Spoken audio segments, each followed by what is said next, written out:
Today's show is brought to you by Lovable. Here we go.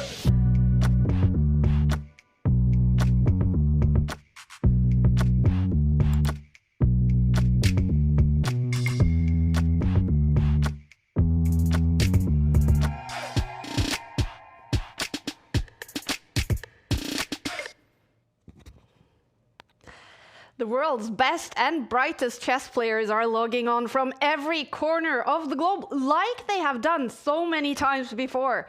But something is different today. It's no longer just about Tuesday glory. The road to the Esports World Cup starts today, and with 5 minutes on the clock, no increment, we can promise you fire on the board. Welcome to Title Tuesday, the Premier League of chess. Okay, he's gone for this line, looking very, very shaky. Look at the Is this a blunder? He's throwing a thorn into the white side, holding on here for dear life. The nerves are kicking in. He's playing with Ghost, afraid to commit. The clock is his worst enemy right now. Did he lose on time? One wrong move and the whole house falls down. Whoa, whoa, is this a blunder? Checkmate is coming.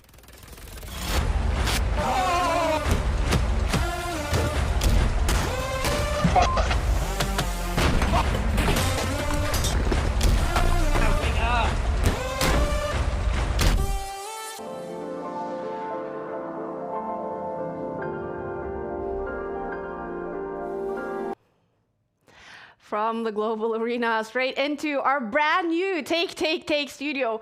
It still smells like paint in here, you guys. And I'm joined by two brilliant guys to guide us through the action today. On this side, he is an Olympic gold medalist. He's also one of the strongest analytical voices in the game. He is also a time travel addict, a rage quitter. But David, you no longer have to go through the pain of playing Title Tuesdays. This guy is going to be here every single week to guide us through the Title Tuesdays. So David, what is it going to be like to follow Title Tuesday up and close every single week? I'm so excited, Kaya. It feels like a fresh start, a new dawn for Title Tuesday. It's also been a part of my life for so many years. I started playing 10 years ago in Title Tuesday, week in, week out. Of course, that was a lot of fun, adrenaline rush, but now I'm so glad to be on this side to bring you guys through all the action. Exactly. Our lead pundit, Grandmaster David Howell. On this side, I'm very lucky today to be in the middle of a English Grandmaster sandwich. And this guy, he is not only a chess boxing champion, he's also an infamous banter blitzer, played a lot of Title Tuesdays, but now you're here in the studio with us, Grandmaster Simon Williams. What is your relationship to Title Tuesdays? Well, like David, I've played for the last 10 years. I normally rage quit and get really annoyed Exactly. and lose all my games because I'm terrible at blitz chess, but I love the competition. It has a great following, and I'm very excited that we're taking it into a new dawn, as David said. So very exciting. Exactly. Title Tuesday has been there for many, many years, but it's taking a completely new form. From being a tournament mostly for the players, it's now becoming a format for the fans, and so much at stake with the EWC, the Esports World Cup, at the end of the road here, David. So will this change the approach for the players?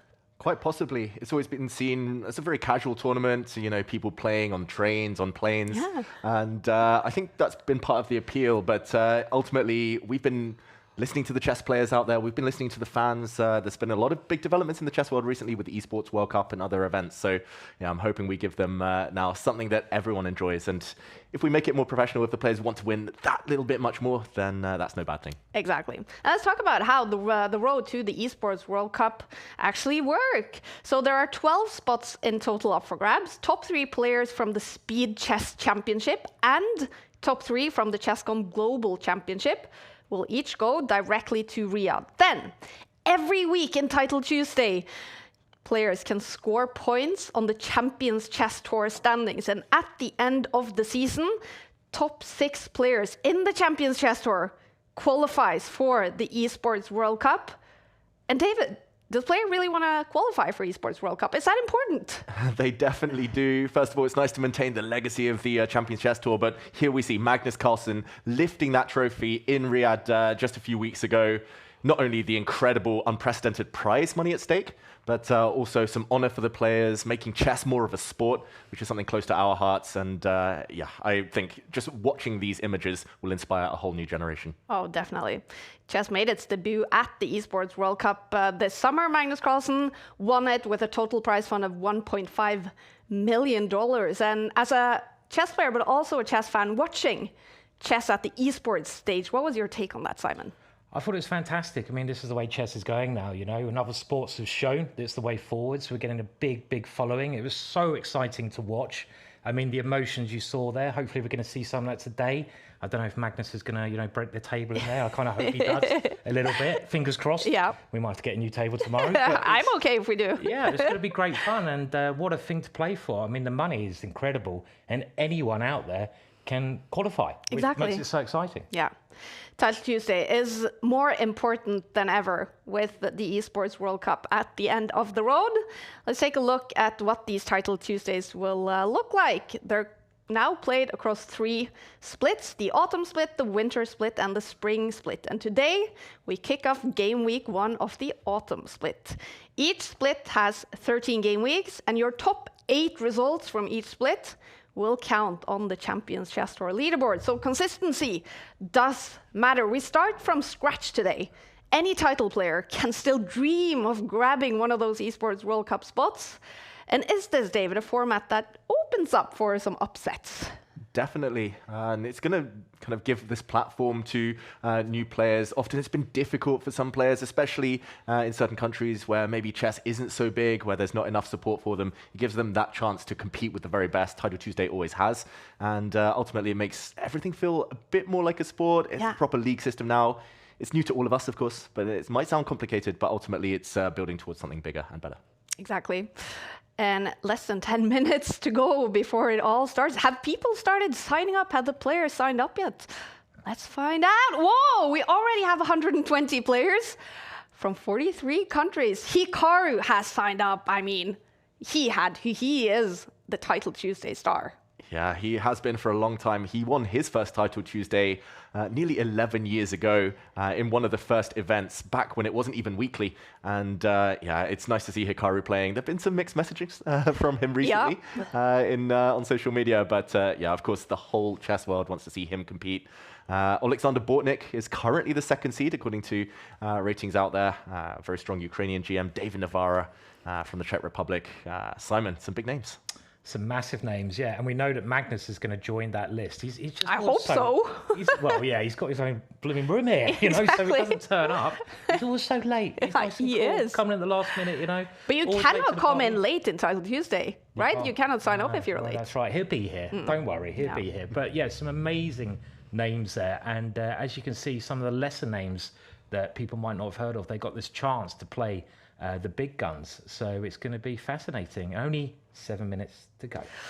It's called Title Tuesday because anyone with a official chess title can sign up to play, all the way from Grandmaster, International Master, Women Grandmaster, all the way down to Candidate Master. We will have players ranging from 2,000 in rating all the way up to the Super Grandmasters above 2,700. I'm wondering, David, is it possible to specialize in this format, meaning players that maybe are not able to beat these very top guys in classical over-the-board chess, can they specialize in online blitz chess and actually beat the Magnuses and the Hikarus? Yeah, definitely. I think throughout chess history, there have always been these speed chess specialists. They're normally characterized as being very tricky, very tactical, very quick to kind of attack the opponent. And yeah, ultimately, the likes of Magnus, Hikaru are great at this format, but there are others like Gukesh who specialize in classical chess. That opens the platform, opens the door for others, especially younger players, to specialize on blitz, playing online from home, day in, day out, hundreds of games a day. And I think this new time format is going to suit them a lot. Oh, look at that. We just had a new top seed come in. Ali Reza Firouzja has signed up to play. Yay, I'm so excited. Someone who hasn't signed up yet is Magnus Carlsen. He did lift the Esports World Cup trophy a month ago. And here is what he has to say about the new Title Tuesday format. Is 3404, is that like an all-time record? Title Tuesday has been fun. It's been something that I enjoy looking forward to, and I play it when I have time and sometimes even when I don't have time, and it you know, annoys the people around me. But I look forward to having it a little bit more set in schedule, once a week, and in a little bit more of a serious setting. The time is now! Magnus there silencing the audience with a finger to the lips there. I think that the inaugural EWC was amazing, but the path there was probably not as hype as it could have been. This time we're doing it, I think, so much better, and every sort of major chess.com online event, in partnership, of course, now with Take, will be more important, as everybody now wants to be part of the EWC next year. So there will be a build-up throughout the whole year, and I think that's just going to make Title Tuesday and the whole thing much better. Hikaru's won a lot against me recently, so... Chess.com recently posted some stats where it shows that you and Hikaru are actually tied all time in Title Tuesday. I bet like that's a rivalry you want to win somehow. Of course, there's always the 11 out of 11 amazing score that you can have in Title Tuesdays. What kind of other things motivates you in Title Tuesday? I generally try and get 11 out of 11 each week.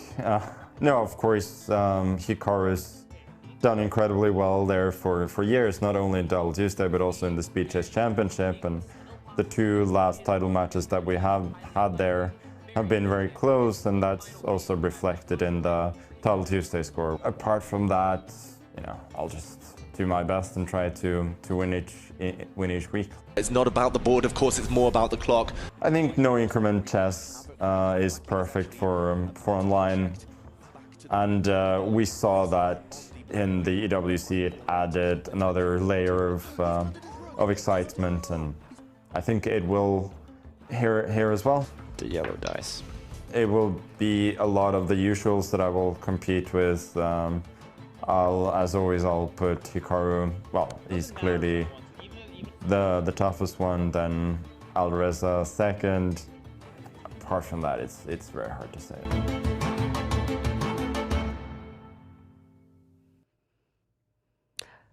Ooh, and look at that. Magnus is still not ready in his streaming room, brand new streaming room next to our studio. We named it 2882. But in the other streaming room, the Dave Cave, we have a very special guest today.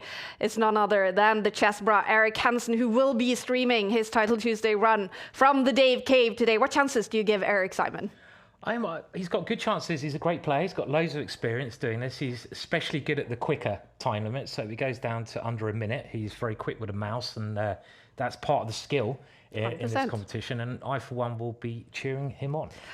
Let's start talking power rankings. David Howell here has made the player card for a bunch of the top players heading into game week 1.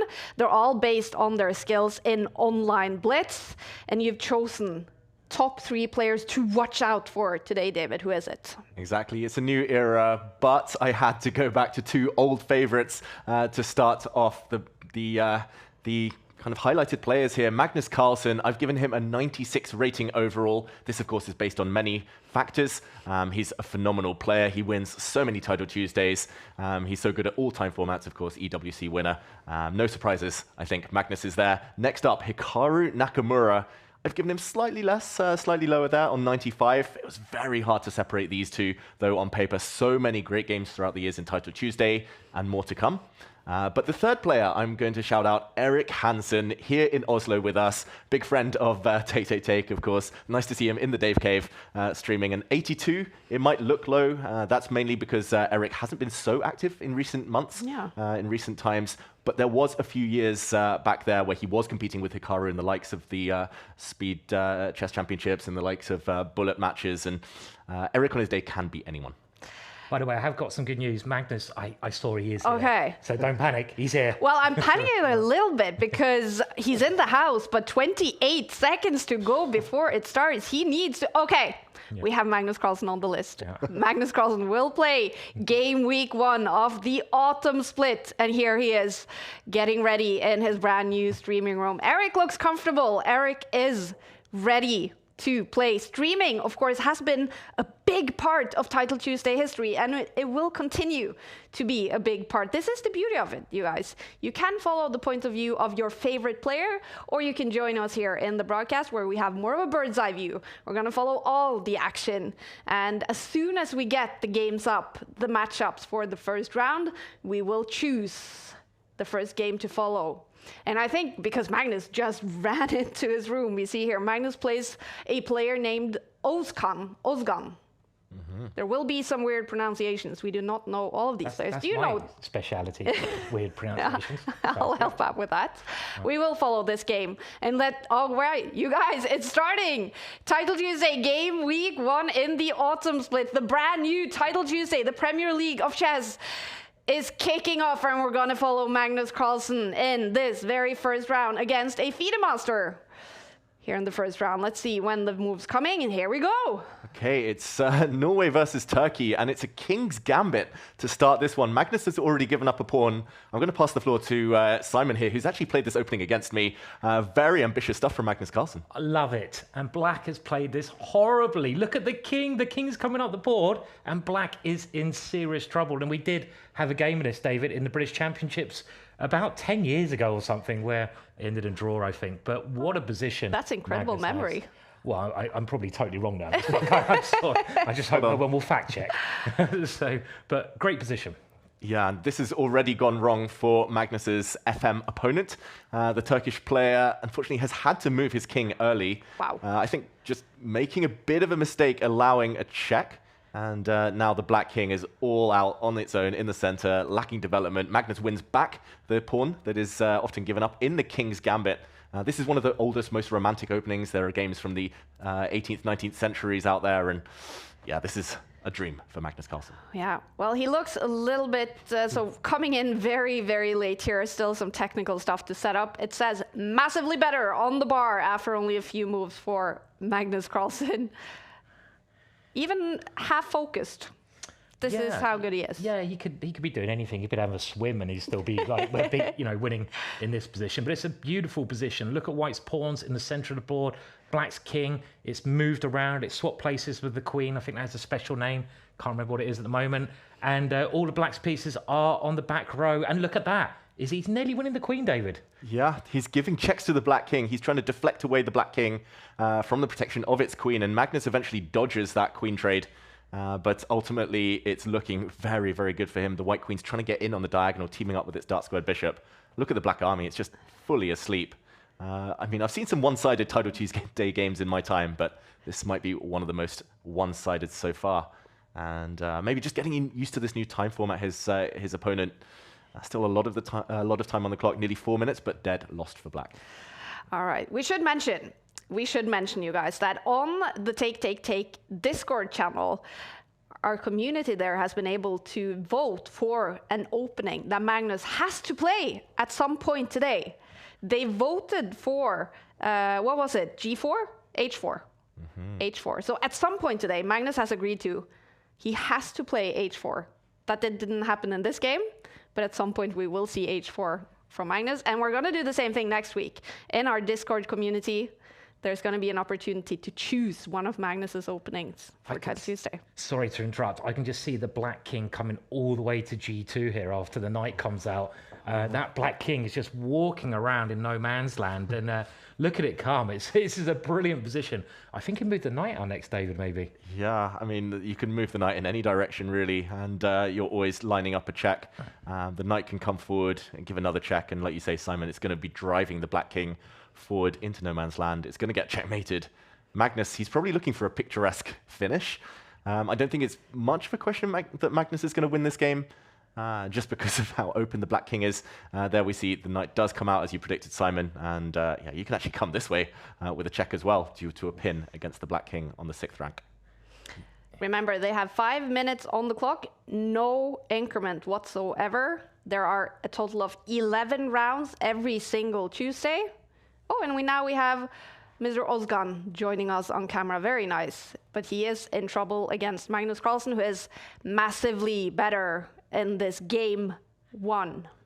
I'm just wondering if I'd be confident in the white position here against Magnus, because this must be completely winning. And if I was playing Magnus here, I'd start to get a bit nervous and probably throw it away, but I'd be confident even beating Magnus in this position. And David, you crush him here, wouldn't you? I would like to think so, but Magnus is Magnus. Strange things happen. I mean, his poor opponent, yeah, thrown into the lion's den, thrown into the deep end. Round 1, you already see a shake of the head, a sip of the coffee, down to 2 minutes, and how is this black king ever going to survive? Yeah, I mean, the knight is just coming. It's going to be checkmate within a few moves. And there we go. Magnus gets his first win of the new era of Title Tuesday. Wow, it's a quick checkmate from Magnus Carlsen. He takes the first point in the autumn split, game week 1.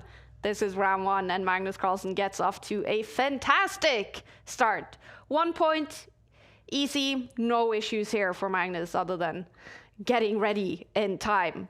By the way, I can see you guys asking questions about how can we hear Magnus. So as mentioned, streaming is still a big part of Title Tuesday. If you prefer to listen to the point of view of your favorite player, for example, Magnus Carlsen, well, then you can listen to his stream. It's available both on the Take YouTube channel and, of course, on Magnus's private channels. So go check that out if you prefer to listen to Magnus. If you want to talk to us, then we pay attention to the YouTube chat on YouTube, of course, and on Twitch on the Take channels. We know that this broadcast is available many other places as well, but if you want to talk to us, it's on the Take channels. You reach us. All right, well, that was one result in round 1, but a bunch of games still happening. All right, it looks like Alireza Firouzja is winning his round 1 game. Hikaru, though, is that over? Should we jump into Hikaru's game? Yeah, let's do it. Hikaru Nakamura starts with the black pieces. Yeah, we see that most games are going in favor of the favorites here in round 1. That's often the way. I think Alexander Bortnik was in a bit of trouble further down. We saw the eval bars, but here, Hikaru, let's follow one of the favorites, as suddenly the eval bar drops and says it's totally balanced. Hikaru had a big advantage we saw a moment ago, but again, against a young Turkish player, he might not be winning. It's level material. It's just bishops and pawns each. Hikaru might have a small advantage because his A pawn is more dangerous, potentially. Can't move yet. Than anything else. But, yeah, this is a 50-50, Simon. Yeah, and the light shines on the right chest. And we can see there, the light is shining on him. So it truly is. Yeah, but at this position, I mean, it's all going a bit wrong. And I mean, if the bishops now get exchanged, there's no material advantage, Hikaru. There's not many pawns left. So this is going to be extremely hard to win. And these Turkish guys, they're really strong. There's a number of them. And this is one of the great things about this competition, that the lower rated players get to play their heroes in a lot of ways. So, yeah, exciting. Candidate master Ceviche. Reminding me of ceviche, one of my favorite dishes. But ceviche is here up against Hikaru, and he's doing a great job. Oh my. With 1 minute left on the clock, can he actually win this? It's going to be difficult. To my eyes, it looks like black has a very good position because Hikaru's king is just going to come and win the white pawn. The white king is coming meanwhile. It's a bit of a race. Can the black king get there? Will the white king get there first? And the white king now is ready to come over itself. It's a matter of time here, Simon. He might just be about to hold it, but I'm not 100% sure. I think Hikaru is definitely feeling nervous here. Yeah. Oh, and we have massively better now for Hikaru. Yeah, he should be okay now because he's managed to grab that pawn, I think, pretty safely, right? And a lot of white's pawns are on light squares. The black bishop can also attack them because he's got a light square bishop. The king, very important piece in the ending. Don't move the king in the opening. We saw Magnus' opponent do that. Not a good idea. Don't try it. But here, yeah, we think Hikaru's going to win this now. Yep. He's got all his pawns on dark squares. That's a good tip for everyone at home. If you're playing against an opponent who has a light squared bishop, pawns on light squares, if you have your own bishop on light squares, put pawns on the other color complex. You dominate everything. And here, Ceviche's king is it's just simply stuck. And it's a matter of time before Hikaru breaks through. I have to say, I don't know what dish that is. That shows how... Oh, it's it's really fish. Bad. So right, it's raw fish, but it's sort of marinated in lime. I like the sound of it. It's very delicious. And you have like mangoes with it, avocados. Okay, sounds good. Yeah. Yeah, in the meantime, Hikaru's opponent, very low on the clock, decides to resign. Hikaru, as expected, takes the win. And that's, Hikaru shaking his head in true style. Not happy maybe with his play, but he gets the win here in round 1. He kicks off Title Tuesday with a good start here in round 1, winning against Ceviche. All right. Well, round 1 is still happening. We... Look at that. We have some live game. We have a bunch of results. Alireza Firouzja was able to win his game. Lazovic, also a big favorite in Title Tuesdays. Starting off with a win.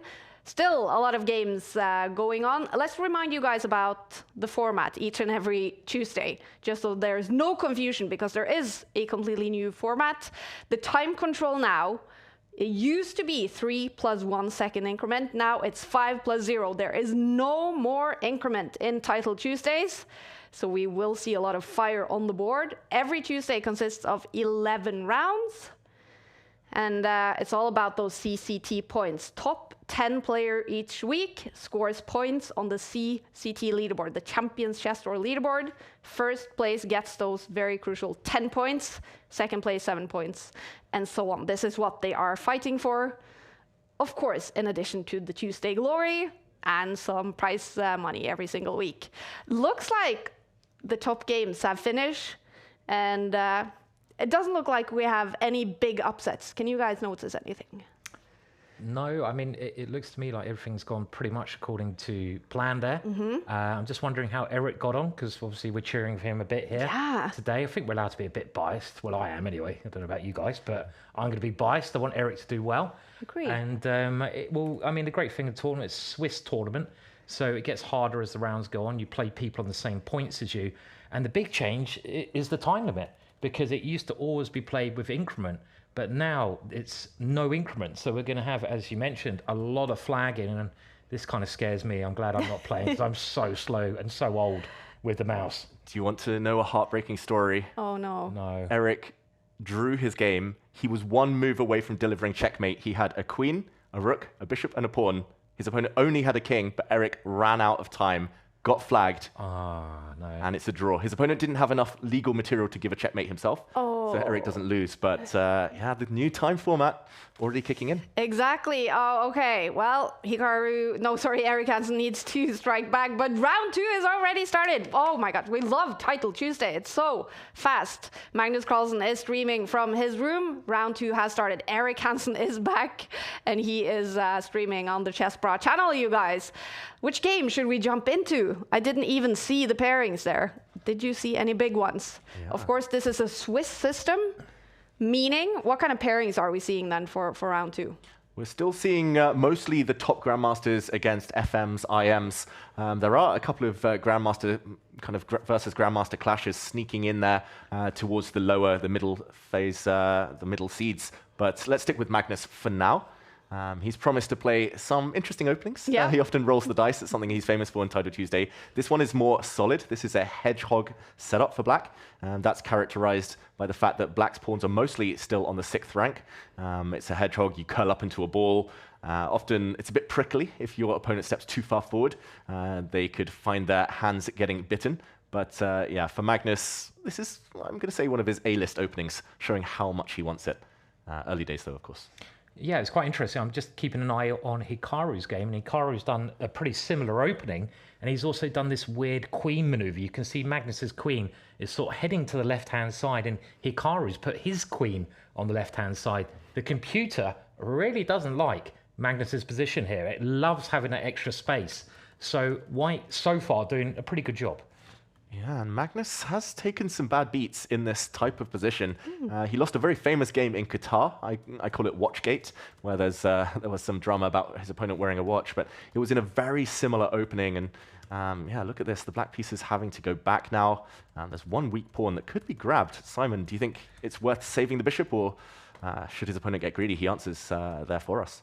Yeah, he moved the bishop back. I mean, you've got to take risks against Magnus in order to win, but that was quite a hot pawn. The dark square bishop, a very important piece there. And we see Pavlov there in his dark room in front of his computer on his own, and thinking hard about his next moves. And that pawn pushing on. I like the way he's using Harry the H pawn. Oh, yes. Come on, Harry. He's moving up the board with ideas. I forgot to mention that in the introduction of you. The father of Harry the H-Pawn, of course, Ginger GM Simon Williams. Yes, I didn't actually call my son Harry, but it is my adopted son is Harry the H-Pawn. And you can see it's being pushed up the board. And I think Magnus wants to try and use that pawn to get some pieces behind, to get the knights back onto some good squares. Yeah, ultimately, if the other black knight can jump forward and hit the white queen safely, that white queen might be running out of squares, might find itself trapped. Of course, that can't happen now. The black knight would be hit on the g5 square, but ultimately, Magnus, he's just waiting, going to bide his time. He's going to strike at some point with one of these pawns, and when that happens, he's going to unleash the beasts, the heavy pieces on the long diagonals. Very tense position, though, still. I mean, there's a lot to play for, and both players have spent 2 minutes. And this is where you've got to keep much more of an eye on your time, because as Eric, what happened to him? He lost on time. And will Magnus now try moving that knight again? I don't know. He's got to break at some point, I feel here, David. Yeah, and maybe now is the moment. We see the eval bar suddenly switch, much better for Magnus Carlsen. He plays one of the best moves, apparently, by breaking out in the center, and suddenly the black pieces are really coming to life. The rooks on the open files, the queen, the bishops, they're all staring down the board now.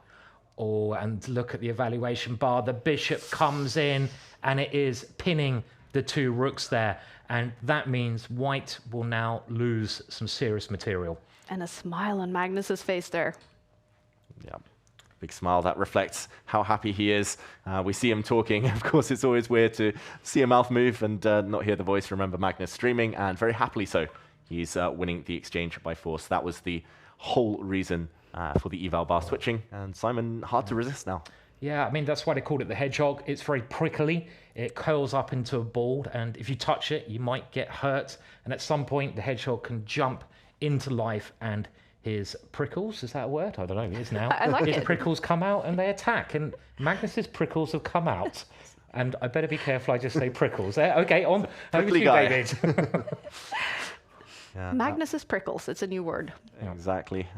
Prickles is the key, and right now, okay, I was going to say he needs to take one of the rooks. He does. So Magnus with a material advantage, and there we go. Cynical, getting the queens off.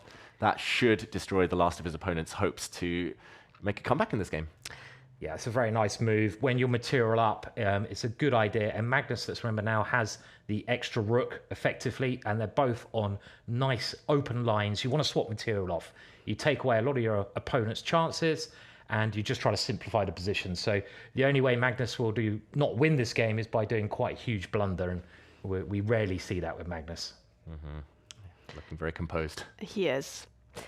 I know you guys are watching from all over the world, and of course, Title Tuesday happening on these Tuesdays for people in, I don't know, LA, US. It's going to be early morning. Maybe you're watching us with your morning coffee on the east side. Maybe it's lunch break at work. In Europe, of course, maybe after work with your colleagues, and in Asia and India.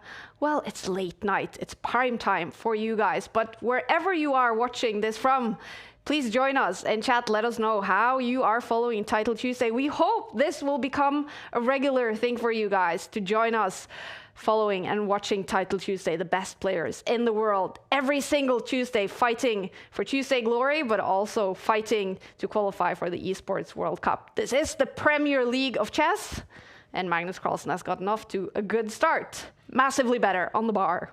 Yeah, massively better. There's multiple reasons. It's not just a material advantage. It's also the fact that Black has a real sniper of a bishop. Oh, look at that. Crunch. Giving up material. There was going to be adding on to that pin there. Magnus takes the win, leaves his desk.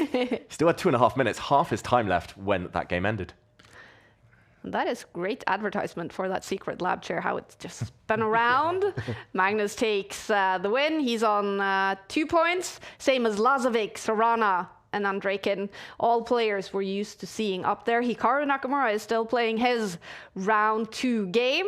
It doesn't seem like that's over. Should we jump into that game? Mm-hmm.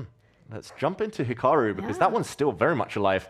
Hikaru, of course, also streaming, and yeah, suddenly he looks pretty happy as well. But we see level material on this board, the bar on his side.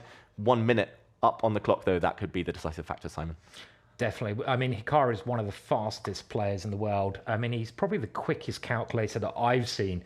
Anyone who's watched his great streams will, those moves were quick. Yeah. Wow.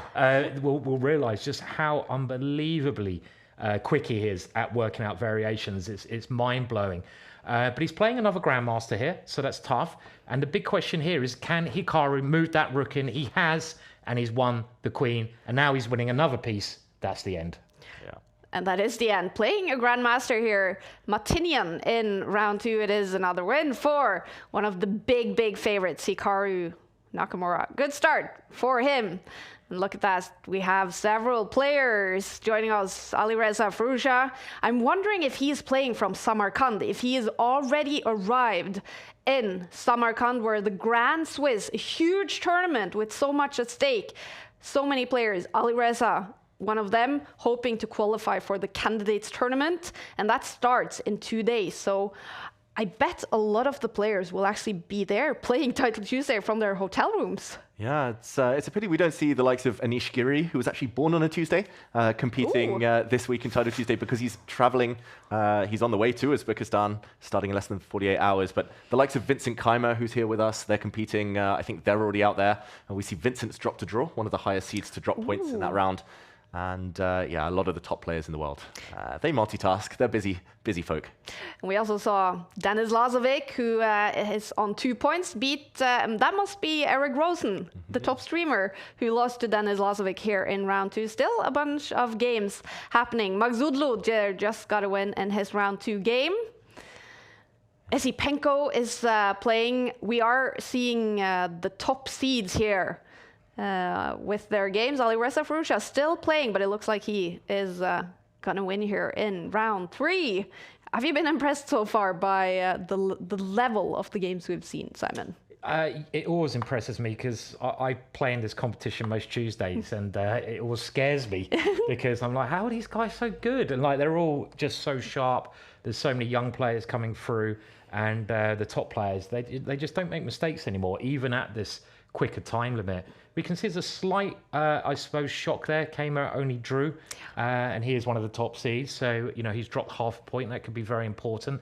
Good to see that Eric has got a win on the board there. So, you know, we might as well cheer for our fellow streamer here. Magnus doesn't need our cheers, really, does he? He's good enough. And, yeah, it's going to get very exciting. 9 rounds to go, and it's quick and it's fast. Eric Hansen winning against Muttenberger. I'm wondering if there's no huge matchups in the top. Should we follow Eric in the next round? You have a Muttenberger for lunch. Had some kind of burger for lunch. Eric had a burger there for. You had a moose burger with brown cheese for lunch. That was very moose brave. Burger. Yeah. Wow. Yeah, I'll be vegetarian next year. That was interesting. But yeah, maybe Eric next round. That could be a fun one to follow, depending on who he plays. But he might be floated up. We only see 2 players currently on 1.5 points. So they might be playing each other. He might play Vincent Keimer. That's how these Swiss systems work. You play someone on the same points as yourself, but if there's an odd number, someone has to go up, someone has to go down. So he could find himself playing someone on the 2-point score group, or he could play the likes of Alireza Firouzja if Firouzja doesn't manage to win. But it does look like round 2 is over, and round 3 already begun. Yeah, round 3 is starting. We see Magnus Carlsen is up against Perez. Hikaru is going to play Molina. But are you guys good? Should we follow Eric Hansen in this next round? I think that would be cool. Yeah. Let's do it. Yeah. Yeah. We're going to jump into Eric Hansen's game. I cannot see his matchup here it's against a player. So I'm using my Take app to keep an eye on all the action that's happening. He's playing Casalaspro. Playing a bit of a Muppet there, isn't he? From Brazil, yeah. So that's his Chesscom profile image. Yeah, it's not actually a Muppet. No. But quite a solid start, David. Yeah, solid start. This came from the Karo Khan defense, and this system with the queens being the first pieces to leave the board. It's known to be very popular among old old men like myself. I was going to say, David, you love this, don't you? I love this. Look at this. Eric's offering to trade bishops as well. If the bishops disappear from the board, then he's very, very happy. White has a little bit more influence with the central pawn. Often you start playing on the wings. This is Magnus territory. This is Eric Hansen trying to grind down probably quite a young opponent, the Brazilian player here, Matias Andre Casalaspro. Oh, wow. That's impressive, David. Yeah. And so you'll be in charge of the name pronunciations. Yeah, you can take over from me. And okay, you've got to guess what Magnus played on move 1. What did he play on move 1? I've seen his move on move 1. Magnus Carlsen has played... Okay, you get one guess. Come on, David. Bang. Was it Harry related? It was Harry related. 2 squares for 1. H4. He did indeed. So, he did. So he did, as promised, he played H4, which our community on Discord voted as the opening Magnus had to play in one game today. H4. Is that a really bad opening? No, it's great. Fantastic. Of course. I love it. Simon's a bit biased. Yeah, brilliant. I would say it's not a bad opening, but not a great one either. Okay. Well, we didn't have any cheeky openings here in Eric Hansen's game. The bar says balanced, and they still have a lot of time on the clock. What does this look like?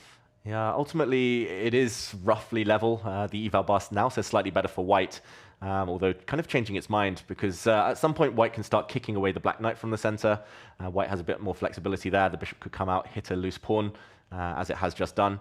I think we've jumped into maybe one of the least exciting Title Tuesday games I've ever seen. Oh, no. But maybe we can see if Eric can grind it out. I will note, in his previous game, he was so much quicker than in round 1. He learned from being flagged. And hopefully...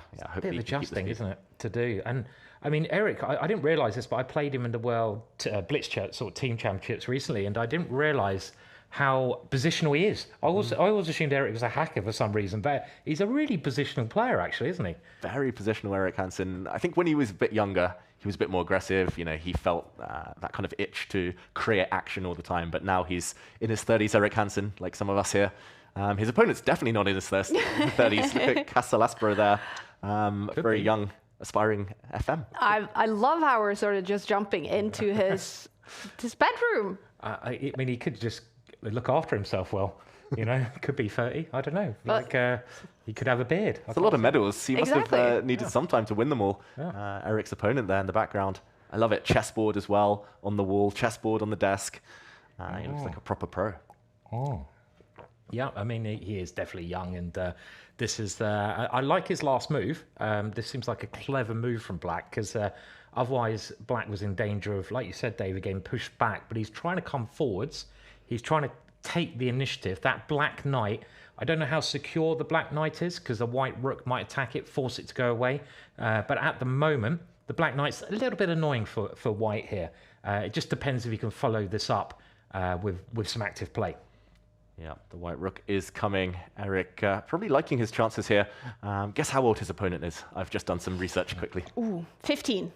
Younger. Oh, really? 12. Yeah, 12 turning 13, I think. So very young. Wow.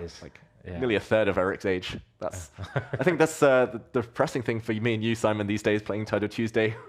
We're some of the elder statesmen. I just lose the babies every week. It's so depressing. I'm like, what am I doing with my life? You know? It's another baby.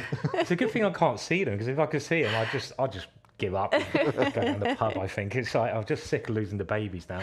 But they're so good. They're so talented, and there's so many younger players coming through, and that shows a great future for chess. And it's good they get a bit of limelight now in this new look Title Tuesday. Very exciting. 100%. Stuckfish is asking us in the Twitch chat, is Eric in Oslo? Yes, he is. He is streaming from the Dave Cave, our brand new streaming room here in the Take office in Oslo. He is here for streaming Title Tuesday Game Week 1. And there will also be a launch party in the office afterwards. So he's also here for the party, but now it's all focus, it's all serious. He is fighting to win in round 3 from the Dave Cave. Yeah, and Eric has gambited a pawn. He's given up a pawn there. Maybe he thought that this pin was unbreakable, but the black pawn just defends its knight, and now he's seeking counterplay. There's a nasty knight check threatened. Eric would go pawn hunting if given the opportunity, but the black knight steps back, and although the eval bar says he has full compensation here, he needs to be very energetic, Eric Hansen, to maintain the initiative now. 2 minutes versus 2 minutes. If it becomes a mouse battle, a flag fest against a young opponent, that's where you might start to worry for the Canadian GM. I think he's playing very well, the player of the Black Pieces, and I'm not going to try pronouncing the name because I'll probably butcher it. But what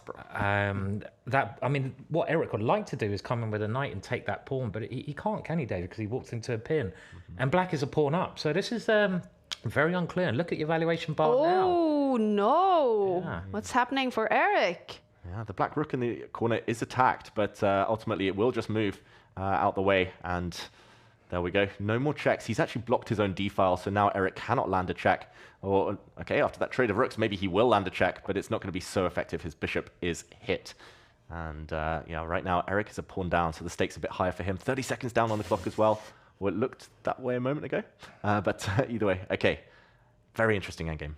Yeah, I mean, luckily Eric's pieces are very good here. You can see Black's pieces are kind of tucked over on the right-hand side, and Eric might want to use his king now. His king has the possibility to walk in. Remember, the king is a very powerful piece. They say it's probably worth the same as a knight or a bishop in the ending, so you could bring that into the center. And I think Eric has enough compensation here, but a pawn is also quite troublesome in the ending. And there we go. I think the king has now walked in to the middle of the board. Yeah, it's hard for Black to find moves, and yeah, as a younger player, you always want queens on the board. You always want some kind of attack. So I understand why Eric has gone for this style of chess. But yeah, high reward potentially. Will he get there? He's attacking a pawn now, and if he gets that pawn, Black's position starts to fall apart. It's a piece sacrificed by his young opponent. He's relying on a pin now on the e-file, but Eric might be jumping further with his knight, and yeah, still anyone's game, this one. Eric looks very happy, though, on the camera. Yeah, he does. Well, Connie, I think knight f7 Oh, yeah, it's very complicated, but he does look very happy. Yeah, I just assumed he was winning here because he had this big smile on his face, but not so. Whoa, look at that. It's a check from Eric Hansen, a double check from the bishop, from the knight. The black king, therefore, has to move. And once it does, the black pin will be broken by knight takes pawn. It's a blunder by Casalaspro. What a move. That's a great move. And double check. You should get double points for a double check, surely. Is that what you will call a brilliant move from Eric Hansen? Double exclamation mark for a double check. Oh, I think that's how it works. It's so nice. We see a lot of blunders in chess. It's important to highlight also, right? When we see the brilliant moves from these brilliant, brilliant players, Eric Hansen is a brilliant grandmaster, and he's about to win in round 3 to score another point. All right, good job, Eric. Yeah, puts him in 2.5, so in a great position. And okay, he's using that knight so well. The knight is such a tricky piece in blitz. I mean, and is he actually going to mate black here? Look at the black king. I said the king is very good in the ending, but he's going to lose the rook there, so black resigns. He resigns, and Eric Hansen takes the full point here in round 3. But it's fun to follow young Casalaspro, only 12 years old, with a bright future. No doubt about it. Let's go back to our live center to get that bird's eye view for all the action. Magnus and Hikaru both still playing. And look at that, Hikaru Nakamura in big trouble. Let's jump into Hikaru's game. It says that his opponent, Molina, is better on the bar. What's happening? Oh, it looks like Molina's streaming too, Brazilian IM. And the move's coming fast, and they're repeating now. Hikaru doesn't look happy on the camera. White is actually winning in this position because black's king is so open. The white queen and rook could create a nasty pin. But there we go, it's a draw. Molina bails out. Understandably, you're playing Hikaru Nakamura, but it could have been so much more. Yeah, I mean, I guess he's a bit worried about the time when you're under a minute against Hikaru, you know, and a draw is a very good result, but still, you get a chance to beat these guys, you've got to go for it, I feel. Impressive, right? International master Molina, who is clearly also a streamer. We can see him talking to his fans on his stream. Hikaru also talking, not looking super happy after that draw. Alireza Firouzja probably not streaming, but he is playing. And Lazovic as well is playing. Let's go back to the live center as we see Molina showing a lot of happy emotions. That's very cool. Magnus has gotten a win here in round 3. The only game that we can see still going on is with Magzudlu playing with the black pieces here. Look at the standings. Alireza Firouzja is one of many players on the full 3 points, joined by Magnus Carlsen, Sarana, some of the other top players. Hikaru now on 2.5, together with Eric Hansen. So at what point will we start seeing the players on the same score play each other? Yeah, I think very shortly we might see Hikaru Nakamura against Eric Hansen. That would be a fun one to watch if it happens. And we always have to start from the top. You play people on the same score. That starts with the priority of the players on 100%. But if it does end with just 7 players, it means one gets down floated. Most likely Hikaru, as the top of the next group, goes up to play against someone on 3 points. So we'll see. But nice to see Firouzja again and Magnus in that top score group, having come off the Esports World Cup, facing each other in the final. Some surprises we should mention. Alexander Bortnik lost his game. Big streamer, but big favorite in these types of events. He was taken down, and it does look like round 4 is underway in the meantime. Yeah, round 4 is starting. Magnus Carlsen will play Galchenko, Alireza Firouzja up against Schneider. Did we get Hikaru against Eric Hansen? No. Hikaru is playing Lebedev. And, it's Eric Hansen against Denis Lazovic. That's an interesting one. Which one do you guys want to see? And of course, in YouTube chat and Twitch chat on the Take channels, do let us know if you have any wishes on which games we should follow. We have to choose one for now, though. Which ones? Should we start with Magnus? 100%. Yeah. Let's go to the Magnus game. He will have the black pieces against Galchenko and IM. Is that someone you've heard of? It is. Actually, Galchenko, I believe he goes under a few different usernames online, but he's a very well-known coach, a streamer, and he's very, very dangerous. He's just an IM. You say only an IM, but online, I would say he's a super GM. He beats very high players. He's been over 3,000 many times before. And okay, we jump into this game. Sorry, that was my bad. I was just selecting it. And we see that Magnus has chosen a very solid system here. I believe it came from a c3 Sicilian. And okay, what do you make of this, Simon? He's got some isolated pawns, Magnus, on the queen side. Yeah, I mean, my first impression would be that White's quite comfortable because he's got a better pawn structure. You always evaluate the position by the pawn structure and the pieces, and the pawn in front of Magnus's queen is a little bit weak, but there's no weaknesses either, really, major weaknesses apart from that pawn. So it's a pretty equal position. The black rook coming into the center now. But I think I'd take White here, David. I mean, you played this opening as White as well. Most of your life, beat me many times in it, as you beat me with every opening. Sorry, Simon. Part of my life.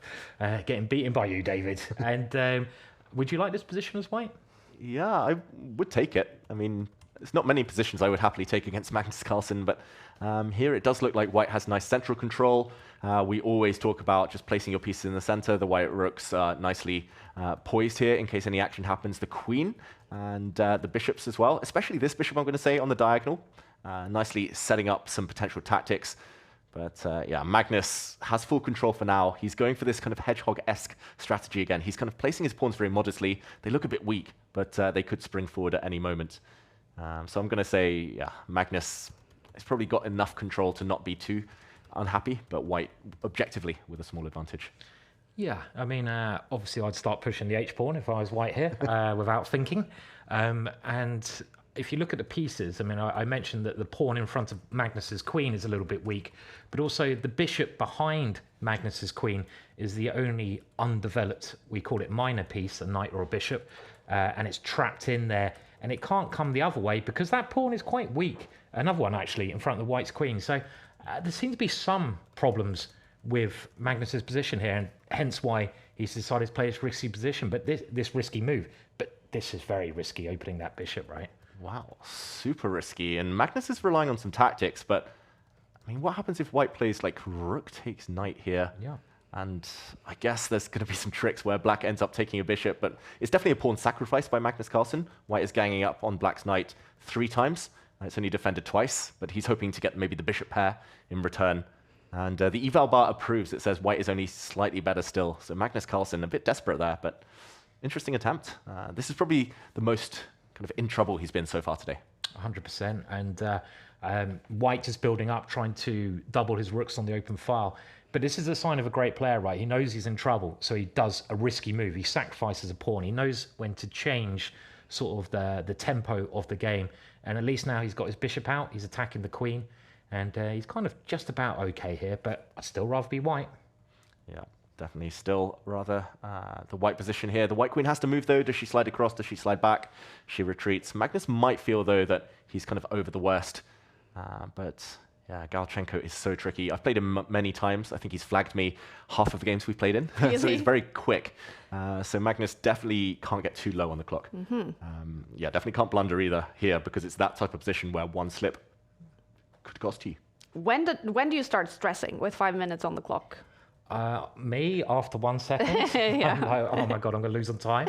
But generally, I would, now there's no increment, definitely under 1 minute, because that is really hard to play all your moves under 1 minute. But I'd say under 2 minutes, you need to up the tempo, because it's not a long time, 2 minutes, if you're not getting extra time. I mean, how many moves can you actually play thinking in under 2 minutes? And that's, again, what makes this quicker time limit so exciting.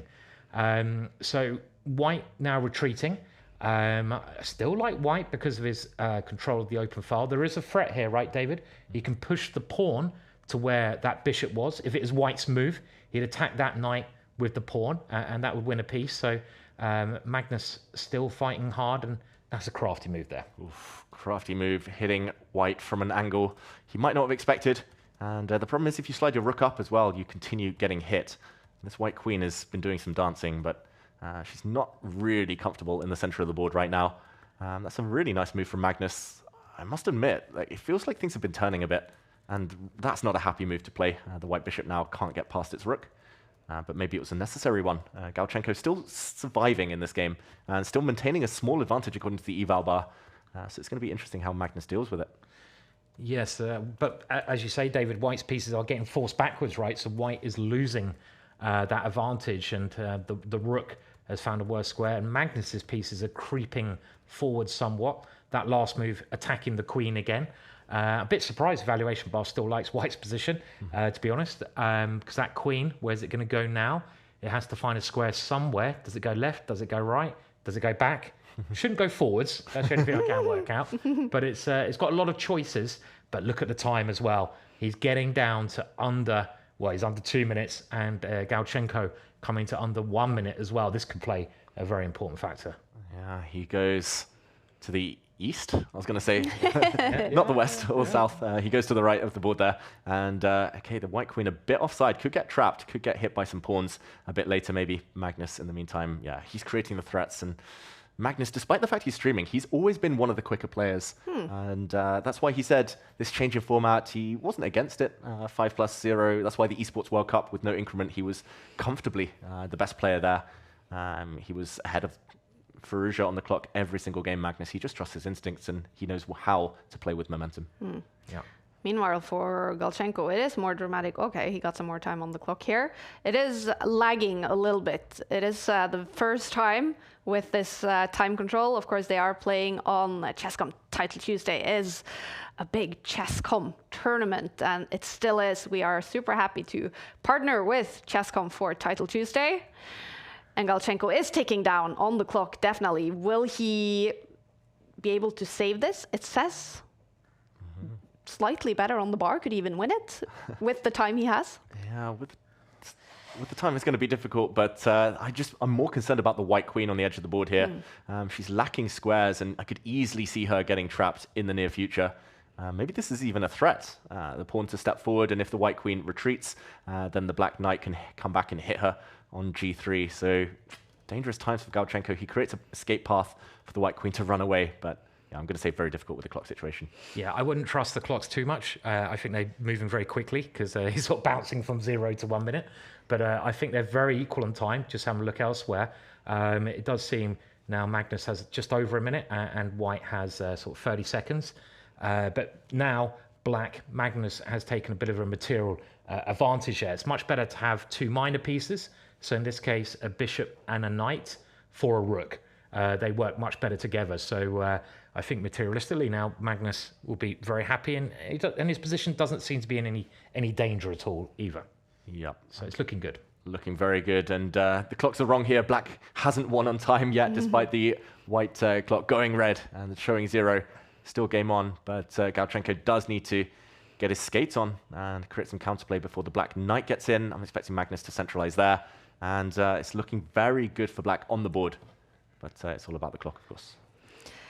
It's looking good for Magnus Carlsen, better on the bar. He has scored 3 out of 3 points so far in game week 1 of the autumn split with a brand new format in Title Tuesday.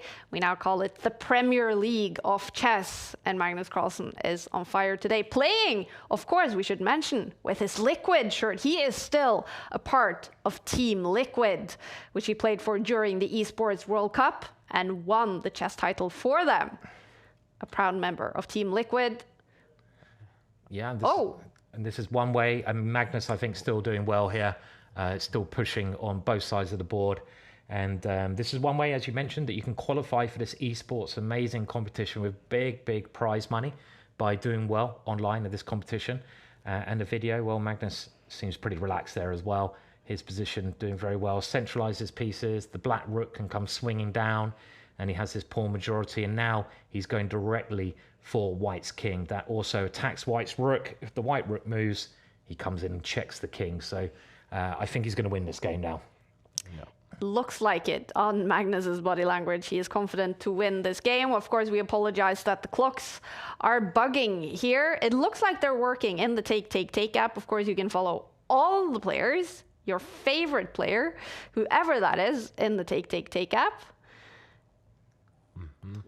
While we wait for Magnus to win this game, and we will take a look at what has been happening in the other games here in round 4. After round 4, there is a longer break. It's going to be 6 minutes when round 4 finishes before we get ready for round 5. And there we have it.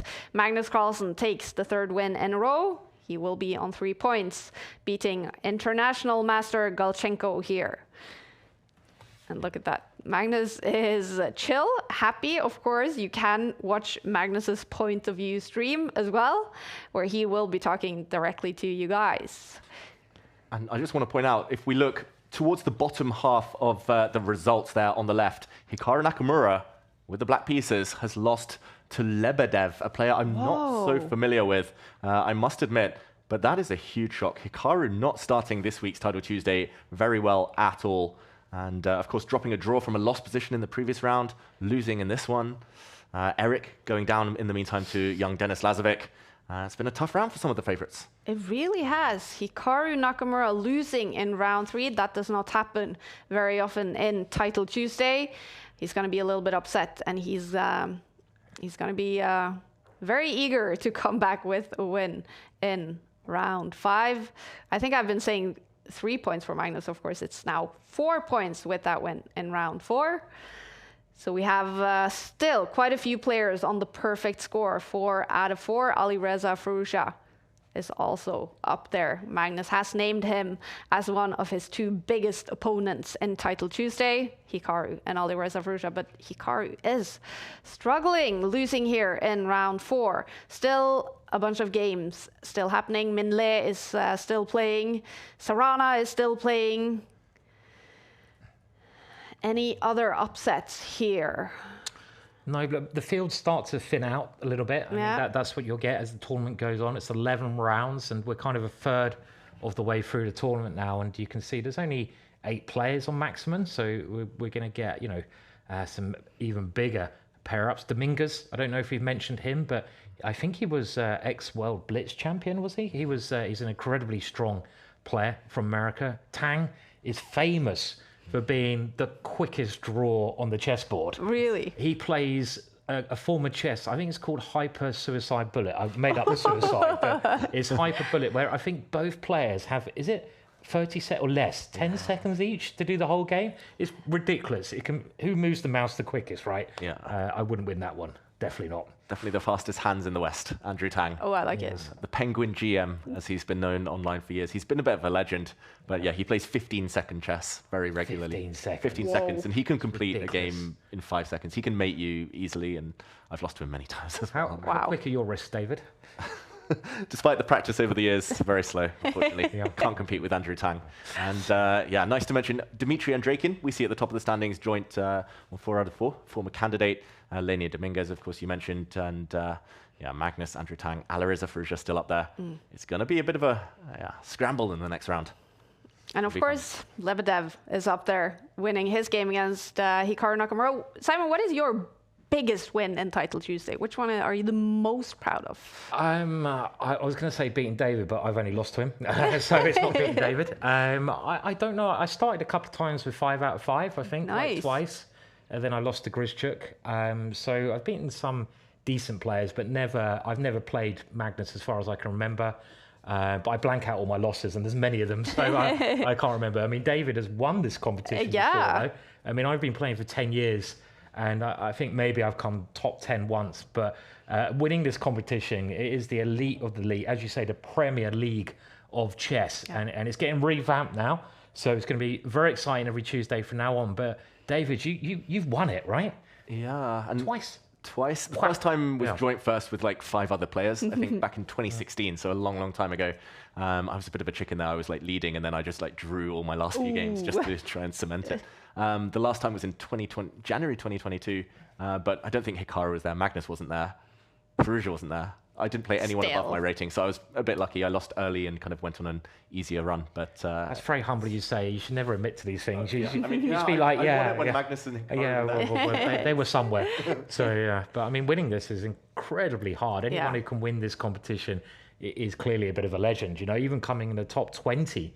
You know, there's so many players. It's the elite of the elite. You've got the best chess players in the world, and they can all play in this. You know, in a lot of over-the-board competitions, you can't get there. You know, there's reasons, but here you just plug in and you play.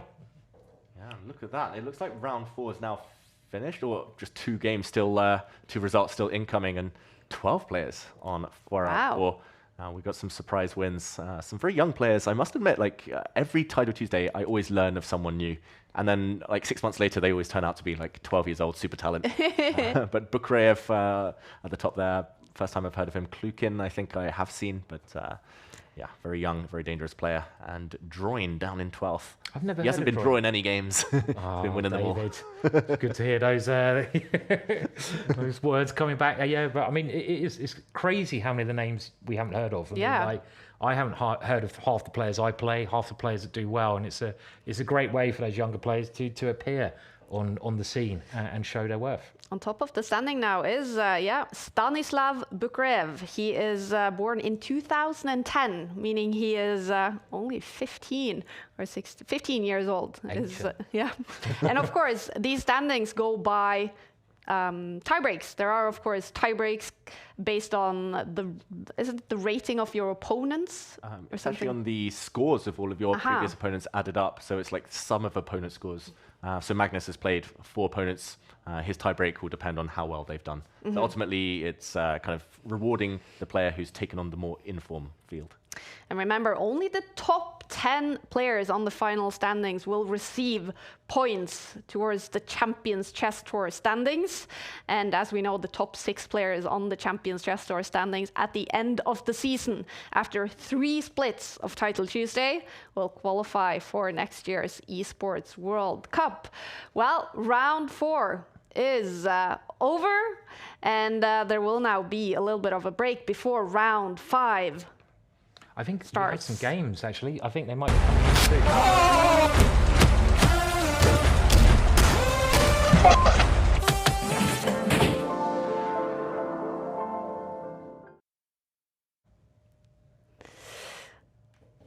A lot of emotion happening, and a little bit of confusion happening as well, because is round 5 already starting? It does look like we've got the live signal pop up. It looks like we've got pairings. I think we've got games too, but there is normally a bit of a break. So we're doing things differently this week. We were told we had to do a 6-minute break after round 4, but it looks like we're jumping straight into more chess action, and we don't hate that. I'm okay with that. Magnus will play against Lenia Dominguez Perez, one of the very top guys in chess. That game doesn't seem like it has started. Alireza Firouzja is already playing his round 5 game. Who is Hikaru playing in this round? Let me see. Hassan is the name of Hikaru's opponent. Hikaru coming from a loss.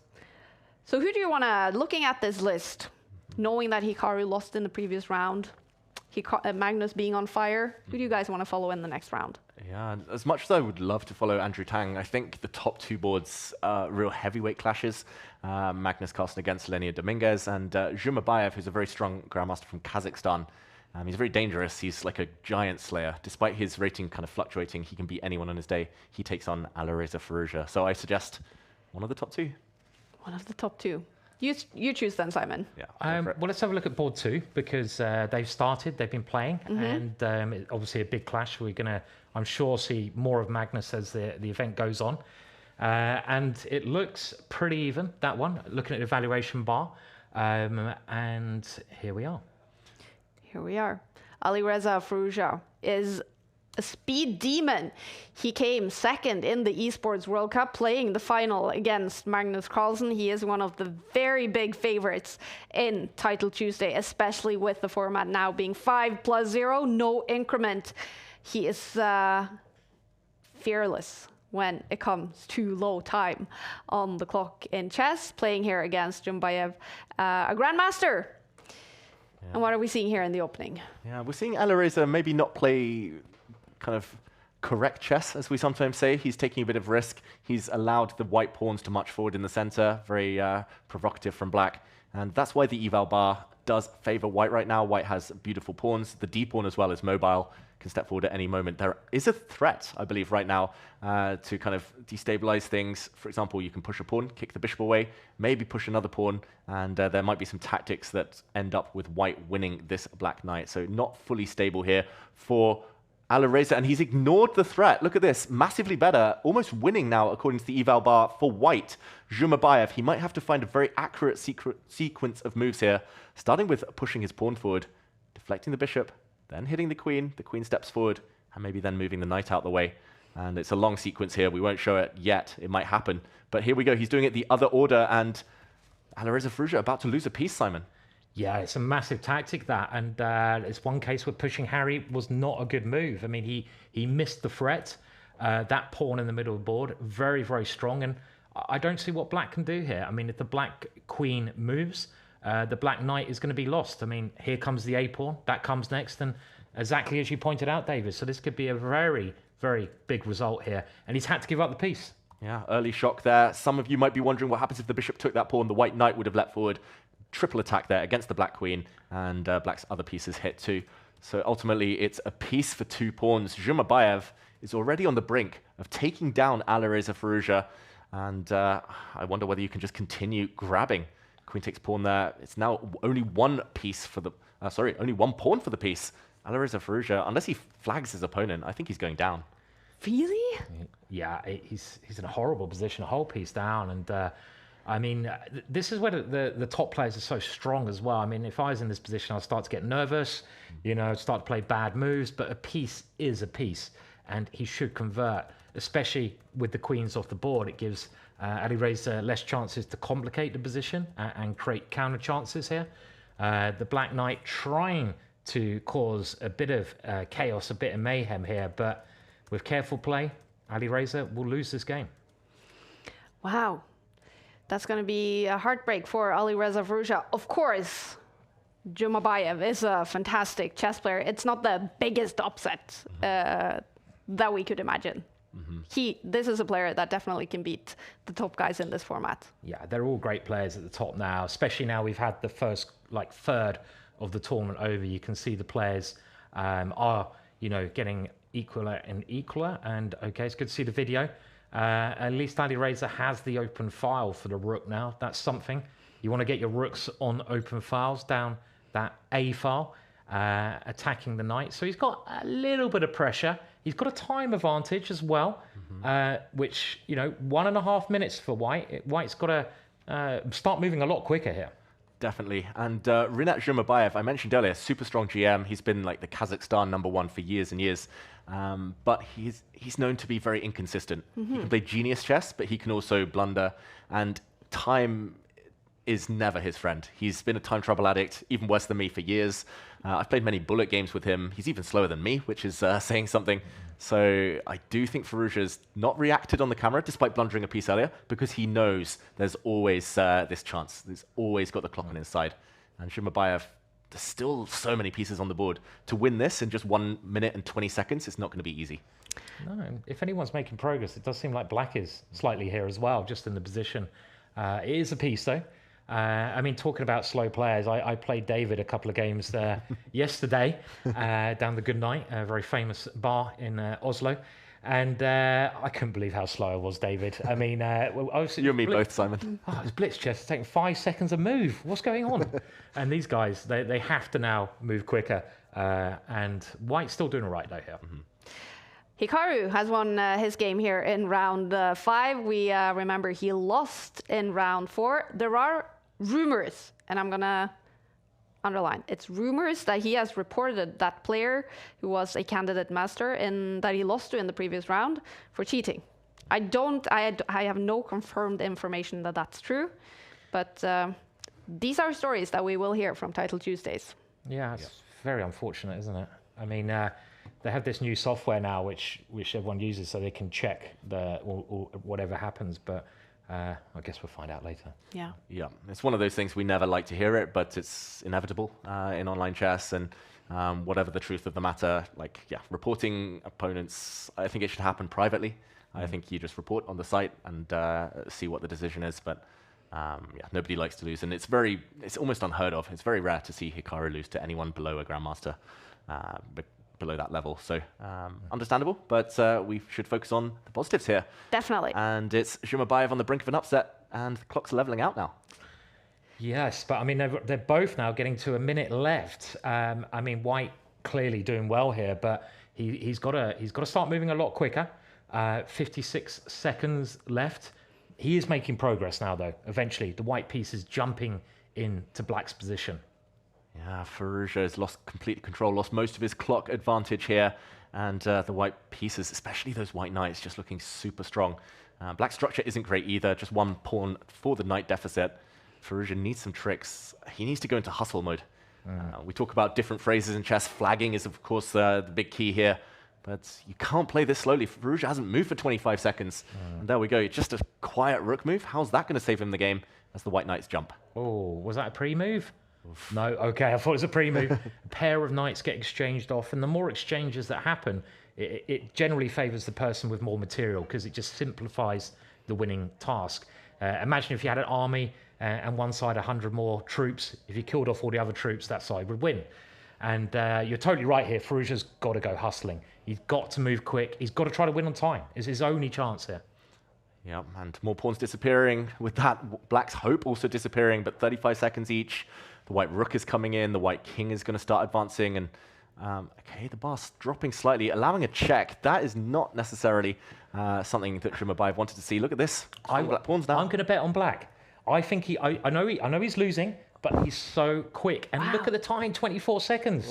You've got to play quicker here. You've got to start playing instant chess. I think Firouzja's going to do this. Hyperbullet. We could see our first big time scramble of the day so far. Alireza Firouzja, 20 seconds. Can he keep that 2-second advantage? The black king is coming in. There's a real counterplay against the white king here. It's not going to be easy at all. Fastest finger first. It's going to be the fastest player who wins this game. Buckle up, guys. Remember, there is no increment. It's all on the clock. This is just on the clock. And he's playing for a win as well. I think he could have taken a draw there. He's going for it. He's going for it. He keeps giving checks, and it's never easy to make quick moves, pre-moves when you're being checked. The black king can come in at any time. The black rook can keep moving. Oh, look at this. It's a few seconds each. The red appears on Zhumabаев's clock.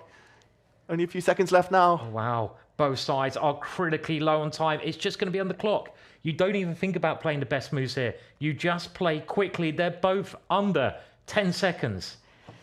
This is intense. Anything can happen, and who's got the time advantage? It is Alireza at the moment. Oh, I think we'll have to watch the cameras. There's going to be a huge reaction either way from one of the players as soon as the clock happens, as soon as the flag happens. White is still winning this position with the pawn on the e-file, about to become a queen or cost black his rook. But it's all about the pre-moves, and Firouzja wins! Alireza Firouzja wins on the clock. Wow, Zhumabаев, look at that. Massive reaction. He slams the board. He's massively better on the board, but he has lost on time. Wow, that must be the worst way to lose. He is so close to beating one of the best players in the world. Put yourself in his shoes, David. How is he feeling now? It's heartbreak. You can see he tried to compose himself. He has, to be fair to him, composed himself very quickly, Zhumabаев, but we saw the outbreak of emotion, of passion, of anger. Still a long way to go in this tournament, but yeah, that is the small margins at the top level of chess.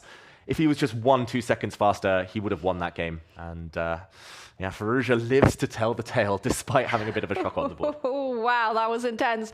And look at Alireza Firouzja, still super chill, not stressed at all. Winning on time, losing on the board, but winning on time. All right, big win there for Alireza Firouzja, but round 6 is about to start. Wow, that one lasted until the very end, and we have to jump into a game in round 6. Look at this. We still see now, okay, we have 4 players on 5 points. Magnus Carlsen is not one of those. He had a draw against Lenier Dominguez in round 5. Which game should we jump into, David? And here we have a choice. Is it the leaders or is it Magnus Carlsen? Because Magnus plays a very strong player. Friedrichsfahne, a German international, and one of the top grandmasters over there. But I think we should stay with Alireza to see if he can fight the speed of Andrew Tang. Speed is both of their kind of number one weapons here. You guys mentioned Andrew Tang, just a speed demon. So let's follow Alireza Firouzja against Andrew Tang. 2 big grandmasters and 2 experts in this format. 5+0. What are we seeing on the board? Seeing the very early stages of what started as a Roy Lopez, a Spanish opening. And Bobby Fischer would be kind of turning here. He would be so angry that White has traded off his light squared bishop, the Spanish bishop. But yeah, it's a tricky line, and the computer approves. White has a very strong pawn center. Simon, whose chances do you prefer long term? Well, at the moment, I quite like White's position. As you say, I like having the center. I like having the extra space. And I like this idea of trying to swap off the dark square bishops, the bishop which protects Black's king. And of course, the H pawn is going to come up the board soon. White has the attacking chances here. So I like attacking. I like White's chances. He's not going to flag Andrew Tang, though. That's one thing for sure. And I was amazed how calm he was there in that last game. You know, he was completely lost, no emotion whatsoever. Yeah, it's one thing seeing the board, it's one thing seeing the clock, but to see the camera, to see the players' emotions, yeah, Alireza, he's been there, he's done it before, of course. Yeah. I believe he's played tens of thousands of kind of bullet and blitz games in his life, but... Well, we're getting a nice view of Andrew Tang's haircut there, at least. So, you know... Nice wall, nice paint job. Yeah, he's done a very good job painting And that is wall. that toilet paper? You think he's playing from the toilet? Is that what we're... I mean, you would save time in the breaks. We have to have 2 cameras now, so it'd be a bit true. strange. We've all been there, we've all played blitz chess in the bathroom. That's what I play most of my chess. I bet actually most chess is played in toilets across the world. Yeah, it's a nice hypothesis. Well, Alireza Firouzja is definitely not in the toilet. He's better on the bar. I think maybe he is in Samarkand. I think maybe he is playing from the location where Grand Swiss will start in 2 days. And I mean, he's on fire today. He's on a perfect score so far, and he's playing super fast. But now he's up against another speed demon, Andrew Tang, both on 5 points. And Andrew has ticked under 3 minutes. What is it looking like on the board? Has anyone got a slight edge here? Yeah, the eval bar says it's balanced, and I trust that. I think Black's compensation for the lack of center, for the attacking chances that White has, is the bishop pair long term. But yeah, whether or not he's playing from the toilet or not, Andrew Tang, it does look a bit smelly, or feel a bit smelly. The White Queen, the White Knight, White Bishop, they're lurking nearby. Checkmate in the air. I think it's very scary, at least for Black. Okay. I love your the way you just get those words in there, David. Very clever. And I expect an exchange of queens would help Black generally here, but there's potentially a problem with one of Black's pawns, right? Yeah, now you've lost a very important move there as Andrew Tang. You've also lost a minute on the clock since the last couple of moves happened, and when the Black Knight inevitably has to jump to safety, White cracks off that pawn on c7. Not just that, but the White Rook's going to land on the 7th rank, 7th heaven we call it, because it has all the targets there. So Alireza is going up a pawn, and that's why he has the advantage. Yes, and that is a very powerful move, that rook coming in, and you've got the 2 bishops, but Black's bishop on the left-hand side, the light on the light squares, is not a very good piece. It's blocked out at this moment in time. So it's looking very good for Alireza, and you sometimes feel when you have a win like you did in the last game, you ride your luck, and luck is on your side. Obviously, I think you create your own luck, and he did that, but it is kind of a factor here. Yeah, you suddenly believe that it's your week. You suddenly believe that fate is on your side, and chess players, they see patterns, they think it's destiny, and he'll think that he's going to win this tournament now. But okay, the White Rook is about to be traded off. It's being chased. It's only a pawn, and Black does have a different, very strong bishop. A sniper here, ready to grab a pawn. So okay, Alireza defends it with his knight. Very classy move there, and the fight continues. I'm going to say, yeah, White has the advantage, but it's more the clock. And just the fact that Andrew Tang may be a bit nervous now, that's going to turn this in Firouzja's favour. He's actually got toilet roll behind him, I've just realised. Toilet roll? I missed that before. So, yeah, okay. I didn't bring that up for no reason. I'm sorry. Maybe I should have brought that up, but I was just like, wow, maybe Kai has found something here. So, yeah. He actually has toilet paper. All right, the bar jumps up for Alireza Firouzja, who has much more time on the clock. Much better now. Do you think he's going to win? Another one, David. Yeah, that was a really nice move, actually. The counterattack. His own knight was attacked, but he threatened the Black Knight in return, and now he's 2 pawns to the good, despite some pins, despite his best efforts. It looks like Andrew Tang here is going to go down. Bishop takes pawn, I should mention, would have been met by the White Rook sliding, and there would have been both Black bishops hit. So we see some changes, and Firouzja, he's just going into an endgame where the White Knight is going to be super stable on a very nice square. I'm expecting him to retreat in order to blockade Black's isolated pawn, and then it's going to be one-sided traffic. The Black bishop's really bad here. Well, he's gone for a tactical solution here, which might also work, David. I guess that pawn is going to be lost. I mean, there isn't much material on the board, though, so I still feel Black has some chances. We know how quick Andrew is here, but maybe not enough chances. 2 pawns is 2 pawns. Yeah, 2-pawn advantage. Still some trouble if the Black Rook ever gets down to the 2nd rank, but Firouzja, I'm expecting him to find a nice way to deal with that, and maybe start pushing some of the white pawns. I don't think you need to even rush here. And eventually, the time and the extra 2 points should count. He's going to be on 6 out of 6 if he gets this win. That's going to be incredible. There have been very few occasions, only 7 times, I believe, in Title Tuesday history over the last 10, 11 years that 100% has been achieved. Really? 11 out of 11. It's that rare. It's that rare. I believe there have been over 550 tournaments, and only 7 times someone has hit the jackpot and got the maximum. It's a big jackpot to get. But look at the position, David. I mean, this is still good for white, but it's not much material on the board now. So, I don't like that move. Ooh. It's a big lashing move there. And oh dear, is that a piece gone? It is. Yeah, gets there in the end. Another big win for Alireza Firouzja. So calm, so much in control. He wins against Andrew Tang and gets another point. He is on a perfect score, 6 out of 6 for Alireza Firouzja. Look at this. We have a bunch of players playing, a bunch of players streaming. Hikaru Nakamura right now, silent. Is he very focused in his game? He is playing Dinesh in his game. And we saw Lazovic there as well. Lazovic just lost to Lenia Dominguez Perez. Magnus Carlsen is coming from another win here. He wins against Svana, a German top grandmaster. Magnus now on 5.5 points. So he is trailing Alireza Firouzja. Still, a bunch of games are happening. But there's 2 people on maximum points actually. So that's, two very strong players. And okay, well, Hikaru seems to have a lot of pieces here.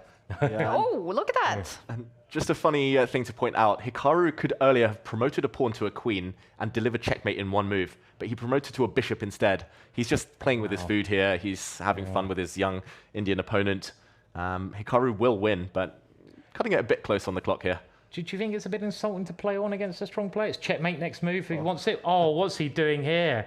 He's showing off here. And he does it in the end. Gives up a couple of pieces to deliver the checkmate. Hikaru Nakamura having some fun. A win for him against a candidate master from India. Dinesh losing to one of the biggest favorites. Hikaru Nakamura looking comfortable in his streaming room, talking to his fans. Of course, you guys, streaming is a huge part of Title Tuesday. You can follow us here in the broadcast. We have more of a bird's eye view. We follow all the action and we choose one game to follow each and every round. Or you can follow your favorite streamers. Magnus is, of course, also streaming from his streaming room next door, actually. And Eric Hansen is also streaming here from the Take office in Oslo. And look at that. Yeah, Magnus is talking to his fans right now.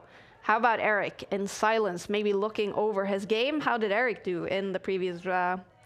He's still playing. He's still playing, and he won by checkmate with 1 second on his clock left. Oh, wow. Eric Hansen. He's leaving it really tight, right? Oh, look at that. And he closed his eyes, relieved. Yeah. A great win for Eric there with the black pieces in round 6. So round 6 is rounding up, and we're going to head straight into round 7 as soon as the pairings has been done. We do have 2 players on a perfect score so far. Alireza Firouzja and Andre Kin, both on 6 points. Magnus Carlsen 5.5. And Hikaru Nakamura will now be on 4.5. Yeah, and I just want to shout out Eric again. Apparently, at 1 minute, at one point, I'm being told he had 4 seconds left against his opponent's 1 minute, and he just pre-moved his way to checkmate. Wow. At the end, it was a bit of a scramble, but 1 second left to win a game. That's the most satisfying thing in chess. I don't even know how to pre-move, so it's very, very clever to do that. And it's getting a lot closer at the top as well. I mean, you've got these 4 players currently just behind, so they're just biting on the heels of Firouzja and Adrakin. That's going to be a big matchup. I mean, Adrakin, we haven't mentioned him, but he plays this regularly and does extremely well. And we might be getting the games any second. Yeah, we do have the top battle between Alireza Firouzja and Andre Kin heading into round 7. We should definitely follow that game. Will we see still one player on a perfect score after round 7? Or will they play a draw? Here we go. It is Andre Kin with the white pieces. What are we seeing on the board, David? Yeah, so it's a branch of the Queen's Gambit. Initially, the Queen's Gambit was declined. Now it's been accepted, and that's kind of indicated by black grabbing a pawn on c4, now hanging onto that pawn with the knight. So black a pawn up, but that might not last too long. The pawn rarely survives for the rest of the game. And Andre Kin, we should mention, very well prepared player, very classy positional player. he'll be itching to get back that pawn. He hates sacrificing in general. His name online is Fair Chess on YouTube, so he loves he loves the fair play, and he loves these slow positional battles, Simon. Yeah, he's quite a positional player, I'd say, whilst Ali Reza isn't such a positional player, but also these considerations, it's changed quite a lot. To be a top chess player, you have to be good at every form of chess, positional, tactical. You've got to be good at the whole game now. We see the doubling of White's pawns here, but in some ways this can give White a bit more of a grip of the centre. I had this pawn structure actually against Nigel Short, I think, once a long time ago, and the camera now comes on. Fairly even so far. Yeah, very even here. White has the extra space, more centralized pieces, more control there, but Black has the 2 bishops and a slightly better pawn structure long term. Yeah, I think if colors were reversed, Alireza would really like this with White. Great attacking chances, ideas of sacrificing later to blow open the Black structure, but he's Black, he's defending for now. Very interesting. Firouzja looks bang in form, but Andreykin to get to 6 out of 6 must have been in pretty decent shape himself. 100%. This is round 7 in game week 1 of the autumn split with a brand new title Tuesday, the Premier League of Chess. We hope you are enjoying watching it together with us, and that it's going to be a regular thing for you to tune in every single Tuesday wherever you are in the world to watch Title Tuesday together with us. It's all about glory every single Tuesday, but it's also about qualifying for the big esports World Cup. And Alireza Firouzja, it's looking good for him now to score points towards the Champions Chess Tour leaderboard today. If you guys want to talk to us, then join in on the chat on either Twitch or YouTube on the Take channels. Leave your comments. Maybe you want to decide which games we should follow in the next rounds. Well, let us know. Which players do you guys want to follow? This is an obvious one, the 2 players on top of the standings on a perfect score. Will we see a winner in this game, or will we see a draw? Oh, there's very few draws in Title Tuesday, which I quite like. I love it. Compared to classical chess and kind of these top events, recently the Sinkfield Cup, I think something like 75% games were drawn there. Here, even if the position is level, we see some flagging, Simon. Yeah, I think it's a really good advantage of the quicker time limits. I mean, you rarely get a draw, especially now that it's changed to 5 minutes, because you can flag your opponent. And as you said, I think earlier on, David, people do complain a bit when you get flagged, but it's part of the game. If you move slow, you deserve to lose. And this is something I found out to my problems many a time. But looking at the position here, I like White's position. But again, I think it's quite well known that I love attacking. And there's a White rook that can swing over. Black's king, to me, looks quite weak. So this is a great idea, trying to get rid of White's most dangerous attacking piece, the strongest piece, the queen. And maybe it's not so bad for Black after this move, the centralizing queen move. White has picked up a pawn, though. Yeah, he's picked up a pawn, allowed the queen trade. It's not the best pawn in the world. The f-pawns on this file, they're going to struggle to move. I think Black's going to have great counterplay if the rooks can ever use the b file to start attacking. But yeah, for now, probably we would pick White just because of the extra material. Although Firouzja, I think he's done a good job there of just minimizing the damage and to avoid the Black king and getting attacked. Meanwhile, I did notice that Eric Hansen is playing Cuenca in this round, and that must be Pepe Cuenca. Pepe Cuenca. Yeah, the fantastic Spanish commentator known for his yelling. I can't even say it right. You know, and Eric is massively better on the bar. All right. Yeah. Interesting. If this game finishes soon, we could jump. Yeah. But for now, we stay in this clash between leaders. I do have a feeling it's going to be a draw. If there's a trade of pawns in the center, a trade of bishop for knight as well, we could see everything explode. At the end, Black will pick back the pawn that he's down, and this one should be guided towards a very quick peace treaty. Okay. Alireza Firouzja is down on the clock with more than a minute. Does not look stressed. But could that become a big problem for him in this game, which says balanced right now? Yeah, both players look ice cold. That's because the cameras are frozen right now. But No. I don't think he'd be stressed even if we could see him. Alireza Firouzja. I think he's just mulling over whether he can play for a win. But I think you need to be pragmatic here and just go for equality. Take everything off the board and try to get it down to a rook endgame. Yeah, I think as you say, David, it looks like many exchanges are going to happen. There you go. Things getting exchanged off. It's now equal material. You might be thinking, okay, black's got a passed pawn there, but it's quite easy to deal with.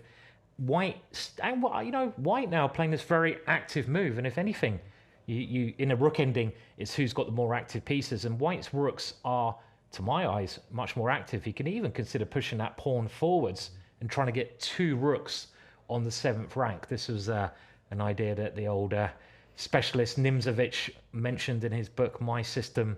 2 rooks on the 7th rank should win the game.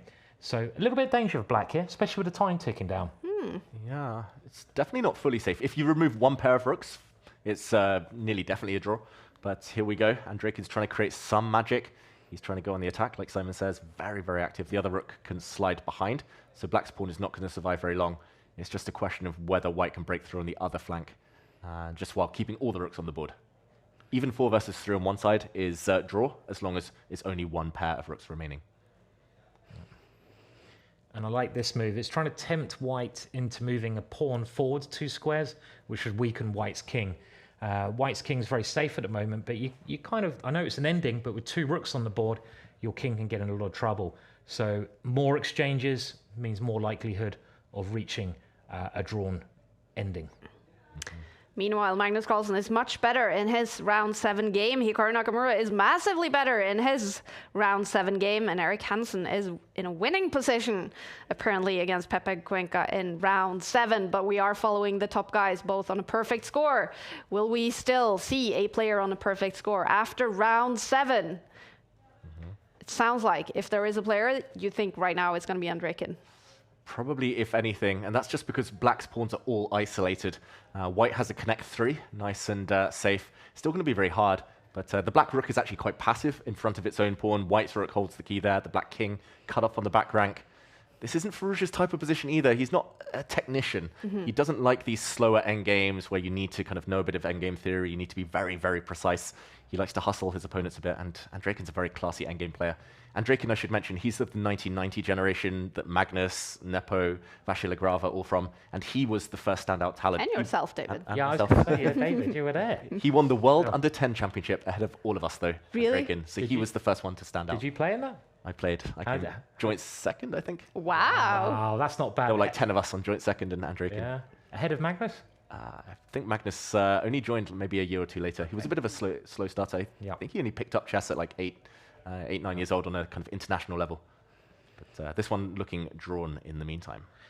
Yeah, I mean, black's pawn really ties down white's pieces here, and the white king can't really do anything else here because, it can't really go forwards too much. Maybe you could try going forwards now, but it's very hard to make any progress. I would try flagging a little bit here, though, because, again, this is the one big difference with this week's tournament. You can use the clock. Hang on a minute, rook f3, it's a check all day. That'd be very embarrassing. Yeah, rook f3 would be a nice deflection, kicking the white rook away, but after the white rook takes, luckily you hit the king. And, okay, Firouzja's given up his pawn. He's down to 23 seconds. This is a dead-drawn endgame. White can't create a pass pawn effectively. It's a draw, but you definitely play this. You can play this on for 50 moves, 100 moves. We know how quick, though, Firouzja is, and he's got to use that time. But white actually creeping forwards now, and the white king getting to this quite scary square. It is a draw, but keep an eye on the clock here.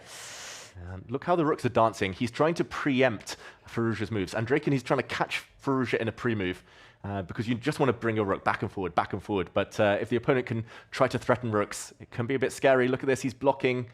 Can Andrekin get there? 30 seconds against just 12. It's going to be right down to the last few moments here. Oh, it's not easy to save this for Firouzja, but he's found a defensive mechanism here. It should still be a draw.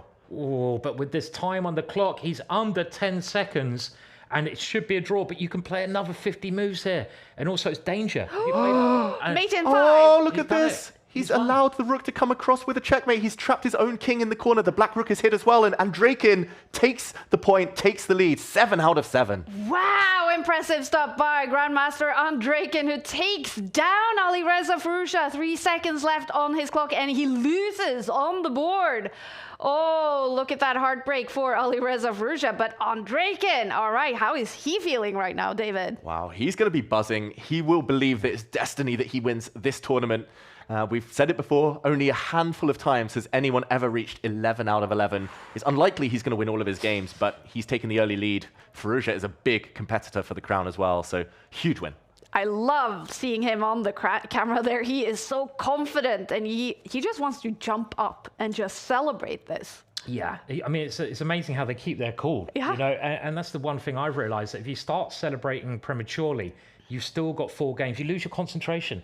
There's not any other sport that I've played or board game where you just have to keep your concentration. You can't preemptively celebrate. You've got to keep that focus. And I think that's what Adrian is doing now. But look, he's at the top. And who's he going to play next? Oh, look at that. Magnus Carlsen is coming from a win. He is on 6.5 points, and we have a battle between Magnus with the white pieces playing the tournament leader so far, Andrejkin. And here we go. The game has started. What are we seeing, David? Wow, this is Magnus not messing around anymore. No more H4. He means business. He's played the Catalan opening. It's his favorite these days. He only plays this when he really respects the opponent and really wants to win. Magnus Carlsen. He's half a point behind his opponent. He can leapfrog him here with a victory. Andrejkin really flexed physically, kind of literally and figuratively in the previous game. He needs to do that again to better Magnus here. I have to say, Title Tuesday is brutal. You play a fantastic game, you win against one of the top dogs, and then straight in to play the world's highest rated player, Magnus Carlsen. It doesn't get any easier. Yeah. You know, you can only relax when you win it and you get to the end of the competition, and it's quick, it's fast, it's exciting. And Magnus here has slammed his knight right into Adrian's position there, and he had to get rid of the bishop. Magnus loves playing with the 2 bishops, so he's got that advantage. The one good thing for black is the extra pawn. At least he's got that to fall back on. Yeah, normally if you have some defects in your position, you need something to suffer for, and having an extra pawn is a good reason. Magnus trades off some bishops in the meantime, and the bar goes to better for Andrejkin. Maybe Magnus has kind of not played as energetically as he should have done. Maybe keeping the bishops was the idea. Maybe he should have already kind of sprinted forward in the center. Black does have a very nice square for the knights, I should mention. This b4 square is an outpost. Magnus has compensation, but is it enough? That's a big question. I think dream start for Andrejkin. Yeah, I mean, Magnus is trying to play it very positional, David, I think, isn't he? He's just trying to slowly but surely improve things. I still like Magnus's position because one thing I think at the quicker time limits, it helps a lot to have the initiative.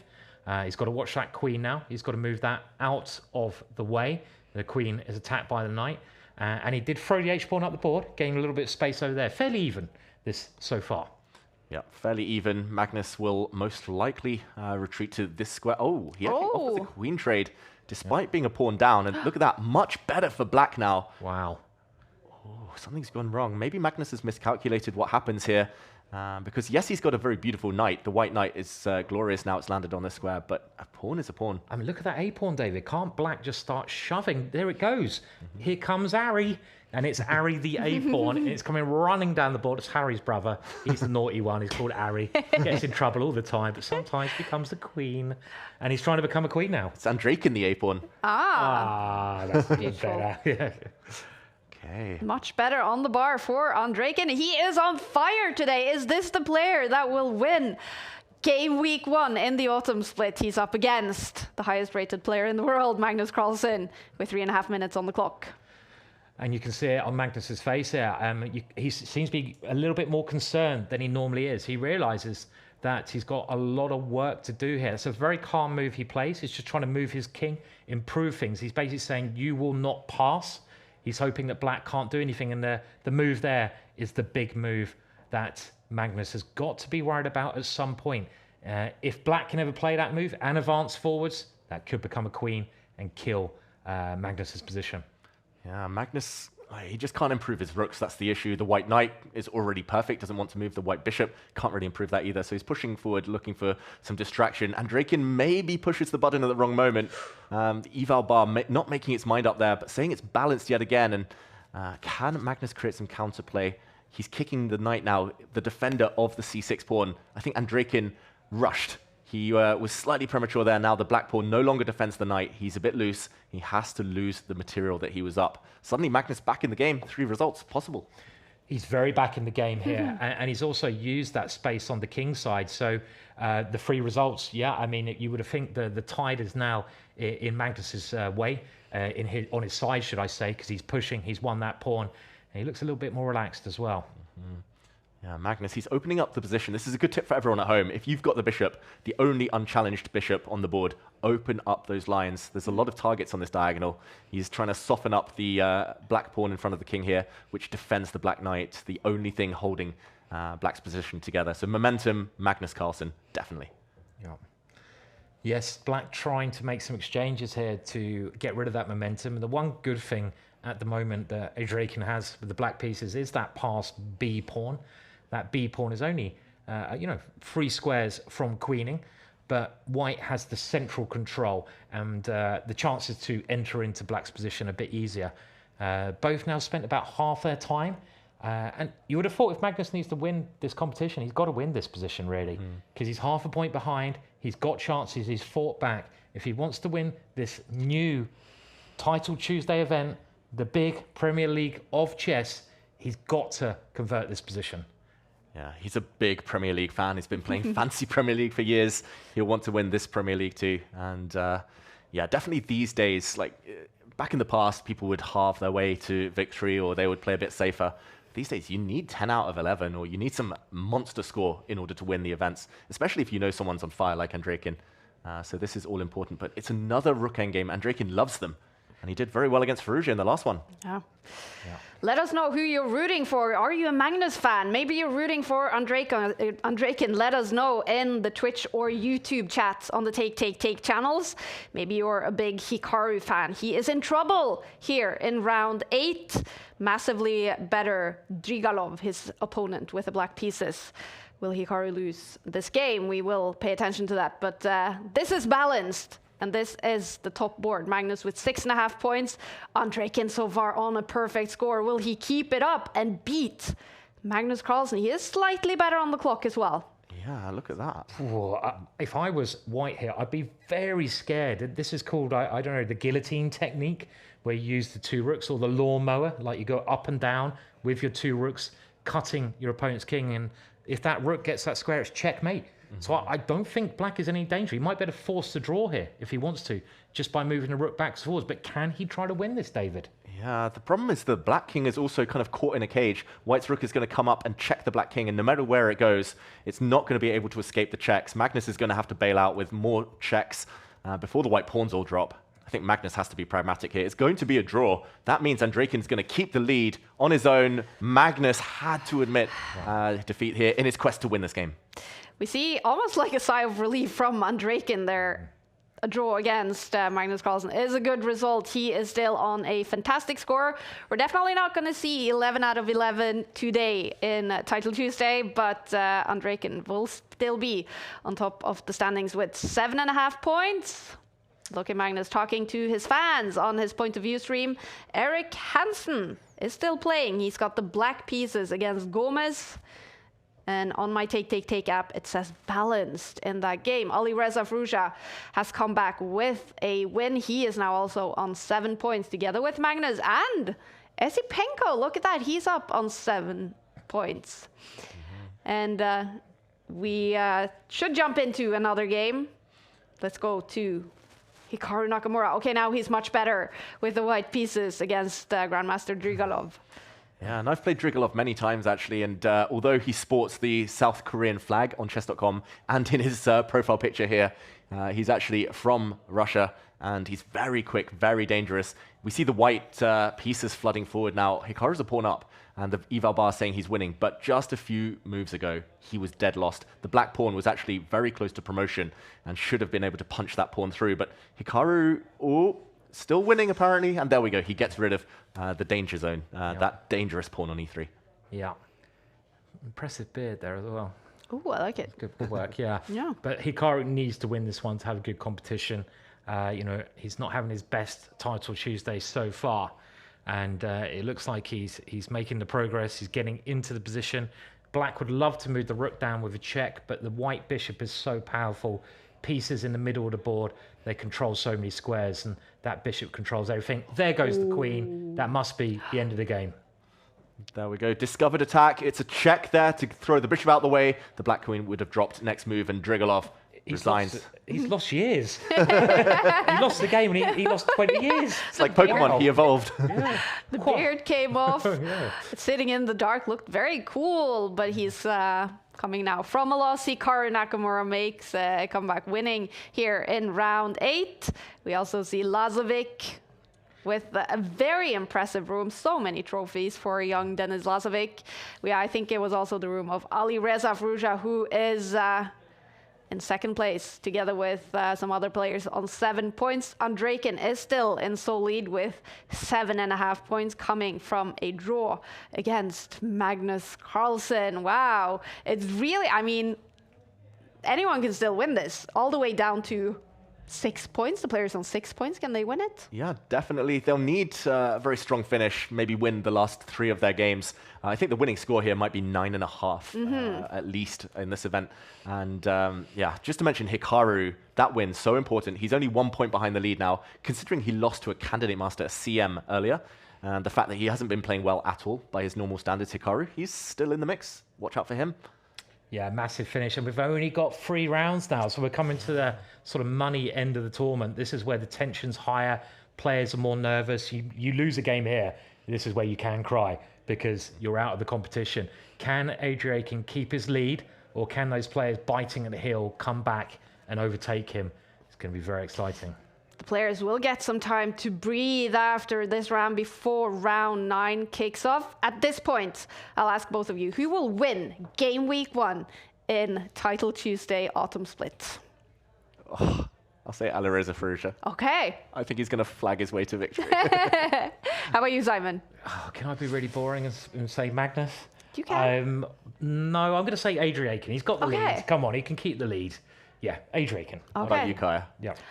Oh, who should I say then? Okay, well, I love the comebacks. I'm going to say Hikaru Nakamura. I'm going to say Hikaru Nakamura makes it. Yeah. Let's pay attention to all those players and all the other great players fighting here to win Game Week 1 of Title Tuesday, the Premier League of chess. Here we go. That seems like round 8 has concluded, and there will now be a short break for the players, but we're going to keep going here in the studio, talk about the action that is happening here in Game Week 1 of Title Tuesday. What's been the highlight so far for you, Simon? It's so fast. I mean, Adriakin sort of winning that, having that run of wins has been quite incredible, actually. But probably thinking about it was Frouja, a piece down, coming back from piece down to flag his opponent. I mean, you wouldn't get that on previous weeks, but in this, guillotine style of chess, that was very impressive to come back from that. Yeah. So really, yeah. We already seen some big upsets, David. We already seen flagging. Heading into the last 3 rounds, what can we expect when the top dogs really start facing each other? Well, some blood is going to be spilled, some honor is going to be taken. I think the highlights are still ahead. Like, I agree, there were some cool flagging battles, and Drake in some nice endgames against Frouja, for example, against Magnus there to hold. But yeah, when the likes of Magnus and Hikaru clash, when Magnus and Frouja clash, something dramatic always seems to happen. I just want to point out as well, just on the left of me here, if you look at the scores, nearly all white wins on the top 20 boards there. Wow. 1 black win, 1 draw, everything else for white. So whoever gets 2 whites in the last 3 rounds, probably the favorite. Oh, He got some other good thing to literally notice. names there as well. I just saw Grizchuk, one of my favorite players. He's up there, so it's great to see all these players taking part now. So Are you guys missing playing it now? no, Would you have rage quit at this point? definitely. Well, probably I'd have 1 point, and I'll be like, yeah, God. You're too modest, Simon. I remember you having some great runs in Title Tuesday. I'm like a roller coaster. I'm either up here or down there. Normally down there. So, yeah, but I get really annoyed. It's emotional, Yeah. It's like what we do, and if we have a bad tournament, I get so frustrated, and it kind of like it's not fair. It's not fair on the other people in my house afterwards because I can get a bit. I've actually played backgammon with you though before. Yeah. So That's true. yeah, we're very competitive. We are. I think is Didn't fair I to win say. that game? I can't remember. I can't remember playing you, actually. I think you may have won. I did win that. Yes.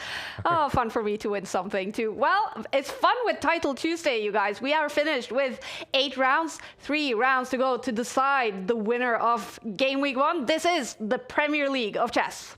You guys, it's starting. Title Tuesday, Game Week 1. Yeah. Oh, and we have massively better now for Hikaru. Yeah, he should be okay now because he's managed to grab that pawn, I think, pretty safely. He plays one of the best moves, apparently, by breaking out in the center. White is still winning this position with the pawn on the e-file, about to become a queen or cost black his rook. But it's all about the pre-move, so Firouzja wins! Jumabayev, look at that! Massive reaction. He slams the board. He's massively better on the board, but he has lost on time. And also, it's danger. Mate in 5. Oh, look at this! He's allowed the rook to come across with a checkmate. He's trapped his own king in the corner. The black rook is hit as well, and Andrakin takes the point, takes the lead. 7 out of 7. And now he's on 7.5 points. Andrakin coming from a draw against Magnus Carlsen. He is in sole lead with 3 rounds to go. Look at that, Hikaru Nakamura. He's had a loss so far today, but he's also made a comeback. He still has a chance to win Game Week 1. Alireza Firouzja, he's been on fire. He's on 7 points. Denis Lasovic, always a big favorite. And it's going to be exciting to see the matchups for round 9 when the big dogs really start facing off. We do not have the pairings yet. Who can we expect now in the next one? We could even see, Magnus against Alireza Firouzja. It's very possible. Magnus looks very relaxed. Not as relaxed as Eric Hansen, though. I can tell you the Dave Cave is super comfortable. That he's loving life. It looks like the Love Cave almost from the sign from here. And yeah, nice to see Eric chilling and doing some winning along the way. Yeah, and it's of course it's called the Dave Cave because it's your streaming room, your room. What can we expect from you in the Dave Cave, David? What will be coming from the Dave Cave? So much. Like, you couldn't believe what's coming next. No, I mean, I will be having some fun streams, some watch parties maybe, just watching along some big tournaments, hopefully some educational content, some recap videos, everything. So, and are you going to play in this, David, again? Maybe in the summer break after the first 3 splits. Okay. I'll get the itch, Simon. Surely you will too. I'll probably play next week, I'll probably be on it, like a carb on it, as we say in England. What would be the name of your streaming room? Oh, I don't know, actually. That's a good question. Well, we can ask chat on YouTube or Twitch. What should be the name of... Simon does a lot of streaming. He does a lot of commentary. He does a lot of recaps and videos. Yeah. You should have a sign behind you. I should do, yeah. I mean, I only do Title Tuesday now every week. So I've got my little, on YouTube. And I do generally enjoy playing Blitz. So it is fun, but it's a lot better when it's going well. And it's very tough, in this time limit with the non-increment, it's hard. And I think we might, the next round may be getting on now as well. We have pairings for round 9. It's going to be Andrakin, the tournament leader so far, against Min Le. Magnus plays Sarana. Hikaru plays Esipenko. Big one there. We have Dominguez Perez against Alireza Firouzja. David, you always have a good gut feeling. Who should we follow? Oh, this one's tough. This one is tough. I'm going to give Simon the choice, but I'm going to give 2 candidates on the shortlist. Yeah. Sarana against Magnus Carlsen or Esipenko against Hikaru. That was the first one that jumped out to me was Esipenko versus Hikaru. Esipenko, I think he just got married. I saw somewhere, but he's a really strong, young player. And there he is. And, well, Hikaru needs to win this one as well to have a chance to win a competition. Big matchup. It is basically must win for Hikaru to keep up with the players on top of the standings. And the game has started. Hikaru with the black pieces. Slightly better for Esipenko here. What are we seeing, David? Yeah, it's still early days. It's still one of the main lines of the Sicilian. And essentially, White has a small advantage because White has control over a nice square, an outpost that can't be challenged by any black pawns on d5. But yeah, Hikaru is a master at just maneuvering in these types of positions. And I will mention it is definitely must win because he's been up-floated. We talked about the Swiss system. Normally you play someone on the same points as yourself, but Hikaru gets an opportunity to leapfrog someone just above him in the standings. And to keep the pace, he needs to win with black. No easy task against a former candidate like Esipenko. Yeah, and we see some pawn exchanges there. Now that hole has sort of been covered, which I think generally favors black a little bit, and the evaluation bar might reflect that. And black, I kind of prefer to be black now because black's got a straightforward plan. You look where the pawn structure, black has what we call a majority of pawns on the king side, 4 pawns there versus white's 3. So you want to try to use those pawns because they can overwhelm your opponent's position. So I like that plan for black, and I like attacking on the king side. So now, and there he goes, I'm going to say I'd rather be in black's shoes, but in all fairness, it's still equal. Yeah, these were the types of positions that back in the day, I sound like a grumpy old man, but back in the days of like Bobby Fischer and others who were playing these kind of Sicilian Najdorf positions, it was just assumed these were just fantastic for black. The black pawns motor forward, as Simon says, they go towards the white king and you deliver checkmate. It was kind of a pre-written script. But computers have come in and said, okay, I can defend, and in the meantime, I have counterplay on the other side. As we see the eval bars roughly level, it's a matter of taste. Essentially, for white, you're going to try and promote or make a new queen. For black, you're going for checkmate. So I think, in general, for the storyline of Title Tuesday in this game, it's good news for Hikaru in his winning attempts because it is so imbalanced, and it's going to be a real fight. I don't think this one's going to be a draw. Okay. Well, we love to hear that. Hikaru Nakamura on 6.5 points, 3 minutes on the clock. We know he is amazing in online blitz chess. He's always great when there's a little time on the clock. He is number 2 in the world, also in classical chess. What is his style, David? Universal. Yeah, like Magnus then. Like Magnus. And actually, I do feel Hikaru over the years has evolved a lot. He's kind of like, you know, a starter Pokemon where you level up, and eventually you become this beast. But Hikaru started as an attacking firebrand. He became much more positional over the years because he saw Magnus doing the same, and he will try to emulate Magnus. And of course, it's tough to do that. Esipenko, meanwhile, maybe a bit more tricky, I would say. Very well prepared and very principled as a player. But we saw Esipenko in the Esports World Cup. Clock isn't his friend. He's a bit slow in general, and he doesn't like losing too much control. Yeah. I think nowadays, to be a top chess player, you have to keep evolving, right? I mean, in the older days, I should say, people were more classified as like positional, tactical, which I don't think they ever were, really. I mean, there's a famous story of Tao. Everyone thought that this crazy attacking ex-world champion was only a tactical mastermind, and then once he played someone who said, well, Tao can't play endings, so on purpose, he swapped off all the pieces, went to ending, and beat this guy, just to show him that, yes, I can play endings, prove his point.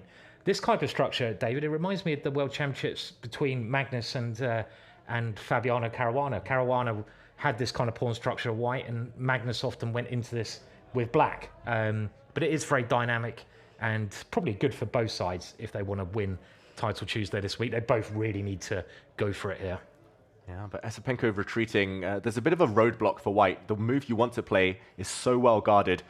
You want to push your pawn forward, but black controls any advances. Black, in the meantime, can choose when to pull the trigger and go for his own pawn pushes. So I think Hikaru in blitz chess, kind of practical terms, just easier a position for him to play. And maybe that is reflected in the clock times. Esipenko down around the 2-minute mark. Hikaru, yeah, he's almost as fast as Andrew Tang, I would say. Super speedy when he wants to be. He's also got the Connect 4, my favorite pawn chain. And meanwhile, your favorite thing landing on the board here, Simon, the H-pawn push. Yeah, he's pushing that pawn up. Maybe even white is trying to take over something on the king side. There you go. The rook swings over.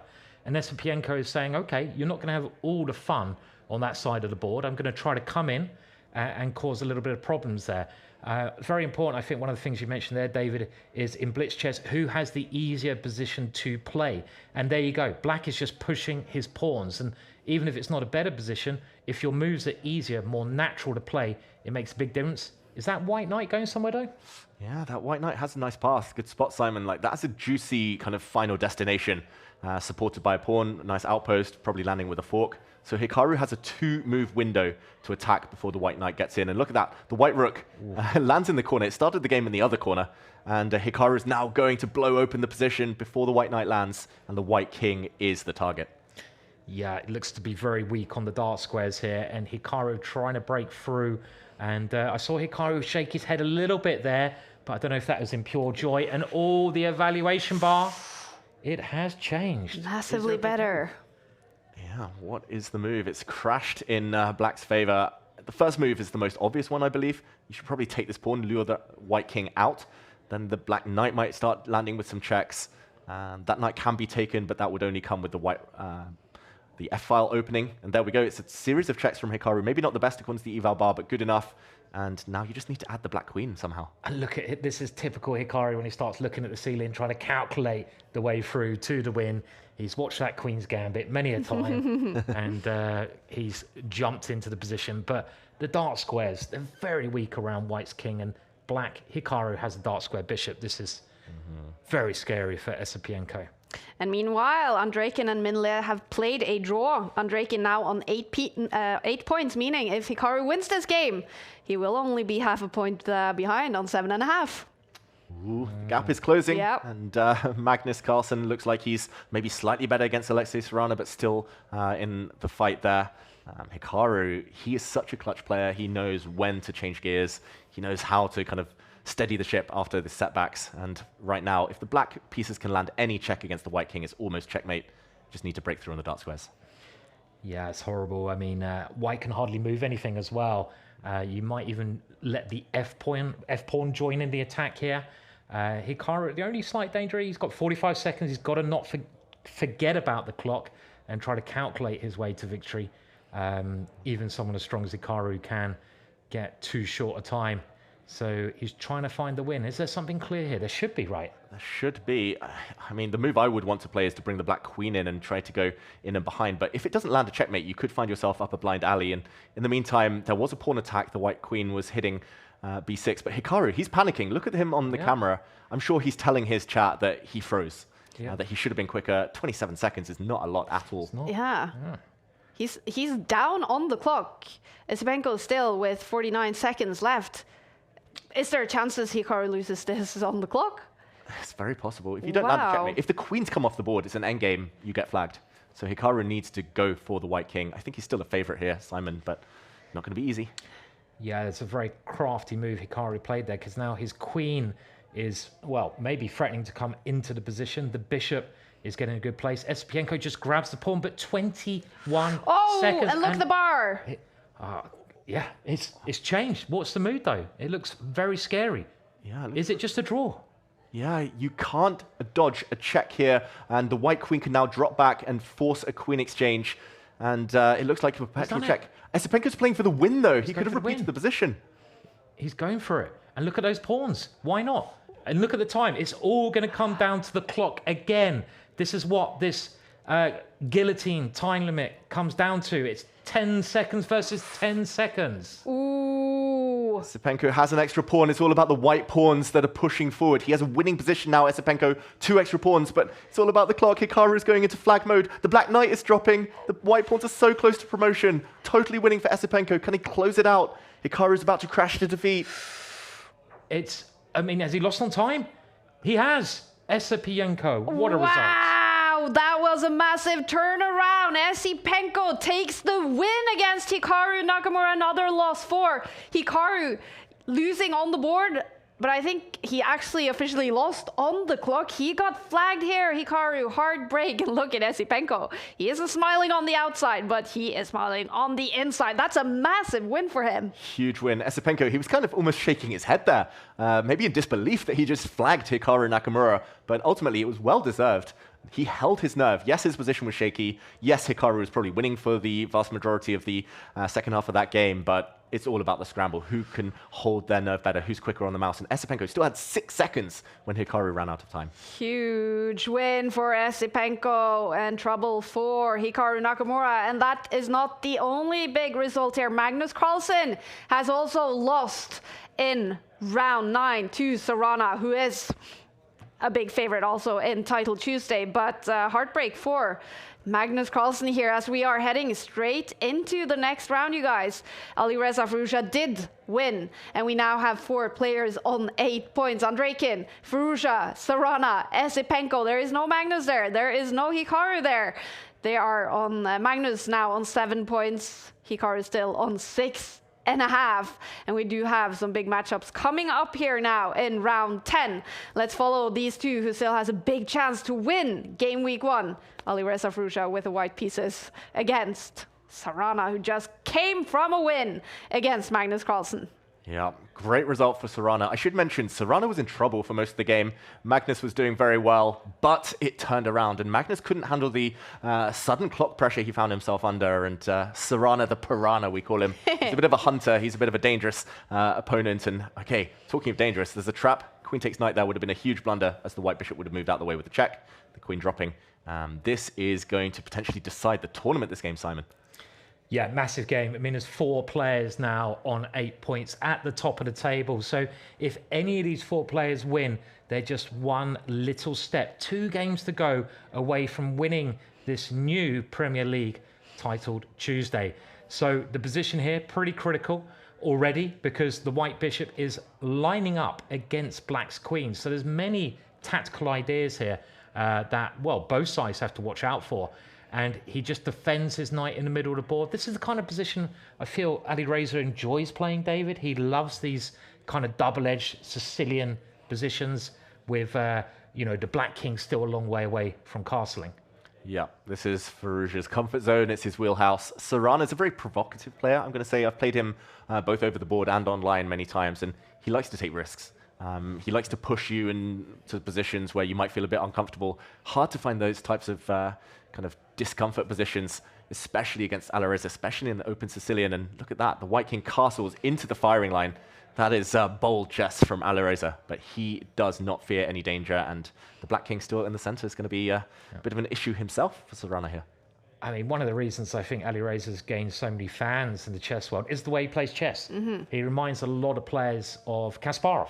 Kasparov was a very dynamic player, took chances, tried to attack whenever he got the opportunity, and Ali Reza has that style. I mean, I know we're mentioning you have to be a universal player, but you can certainly go a certain way. You can certainly have a certain style, and Ali Reza throwing his king over there. And look at this move. He's offering that knight in the middle of the board. But if that knight's taken, the queen can come up, and black's king is still stuck. It has to get safe.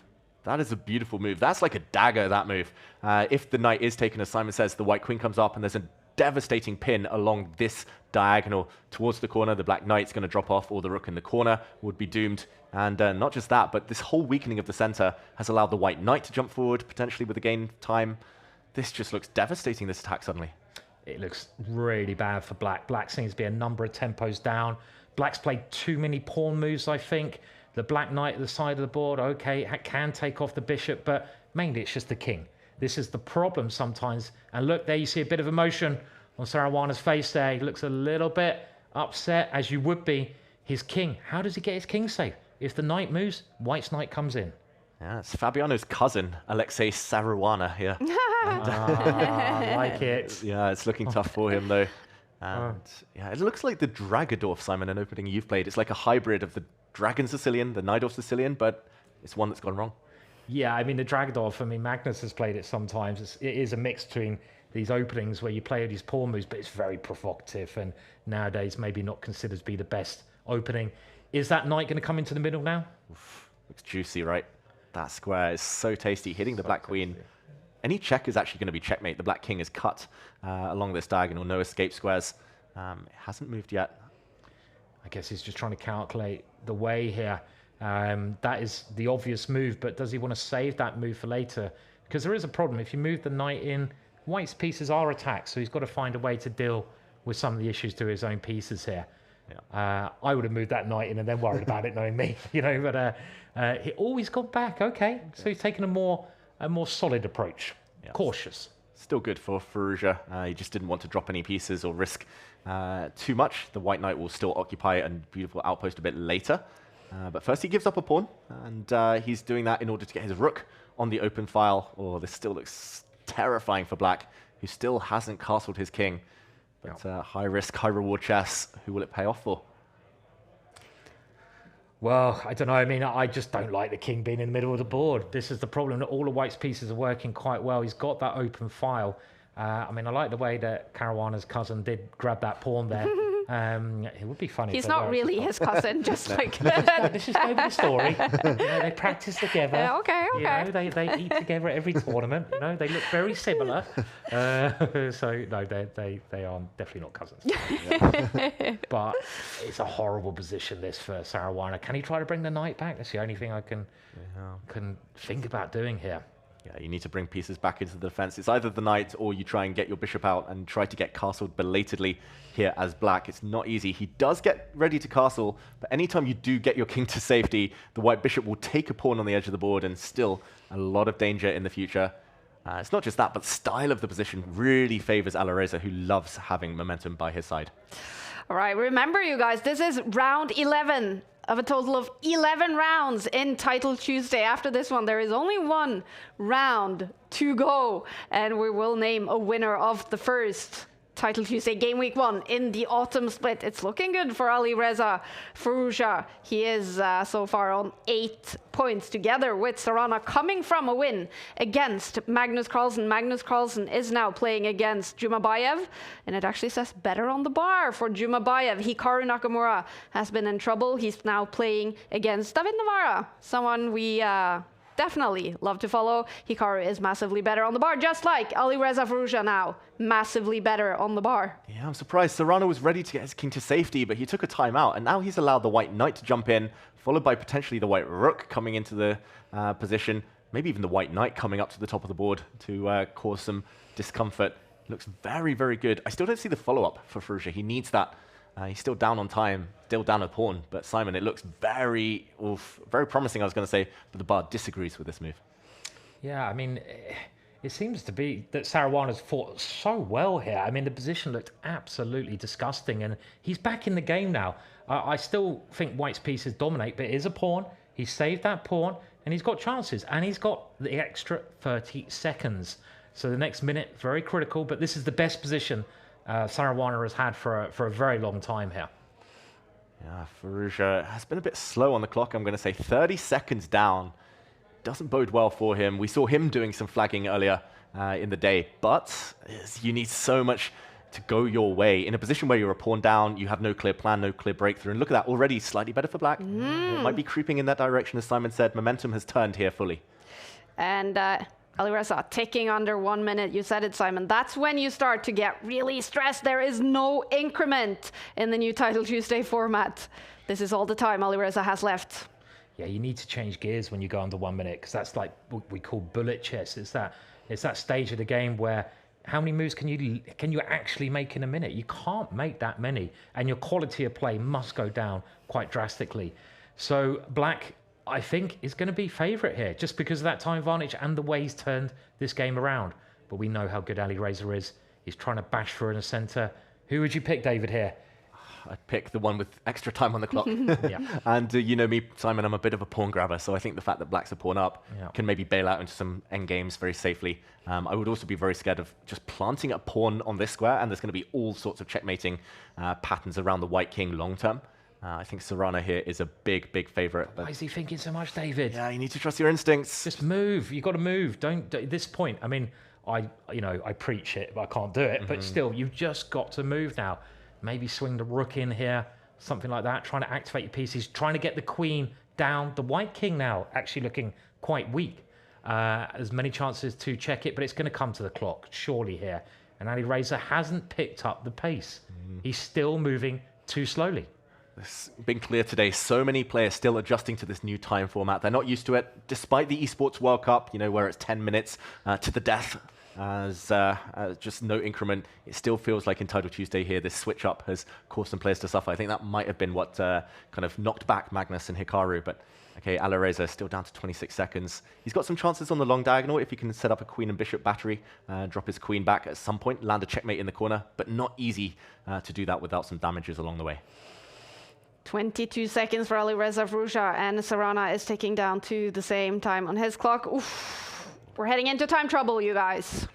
Serious time trouble. I mean, it's just going to be on the clock again, unless something incredibly drastic happens here. They've gone under 20 seconds, 10 seconds it looks like, or around there.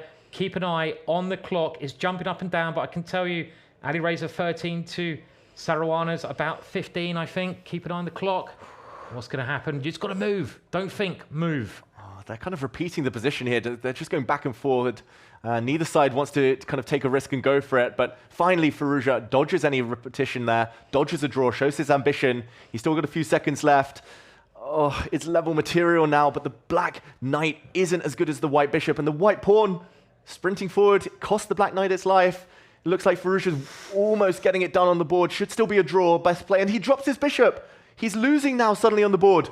No time.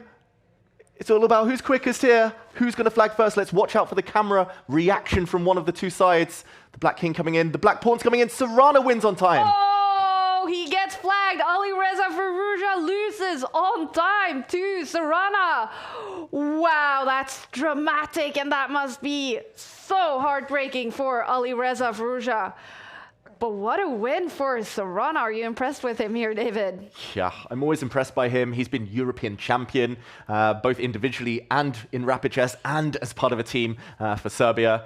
He's so smooth, never looks flustered ever, and we saw it in that time scramble. Huge win. That's drama. That's time trouble. That's the Premier League of chess, you guys. Alireza Firouzja loses on time. Let's go to the live center to get an overview before we head into round 11, which is starting now. We have Sarana and Esipenko, the only two players on 9 points heading into the final round. Minle training half a point behind. He's on 8.5, and we do have a bunch of players, among them Magnus Carlsen and Alireza Firouzja on 8 points. It's gonna be Sarana against Esipenko in the final round. If one of these players win this, that will be the winner of game week 1 in the autumn split. What are we seeing? Wow, this is so dramatic. Heading straight into the final round, David. Yeah, and these two know each other very well. They actually grew up on the same circuit.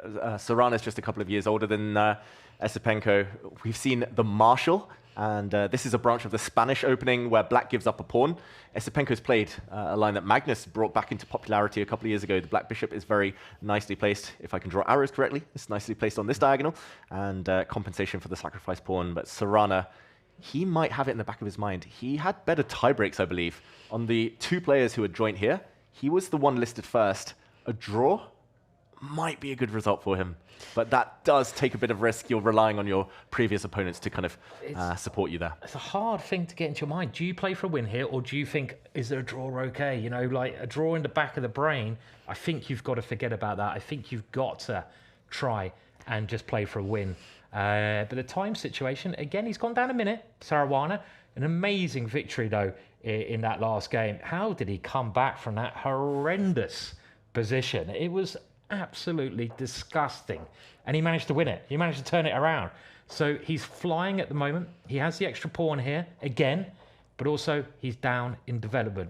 Esipenko has all these pieces flying on the board here. Probably a theoretical position, this. Yeah, still well known. I actually played Magnus in Magnus's last game as reigning classical world champion. I played him in the Norwegian League. It was this exact opening, and here Magnus pushed his b pawn forward. So he played the move pawn to b4 just to kind of break up the white center. That ended up being a draw.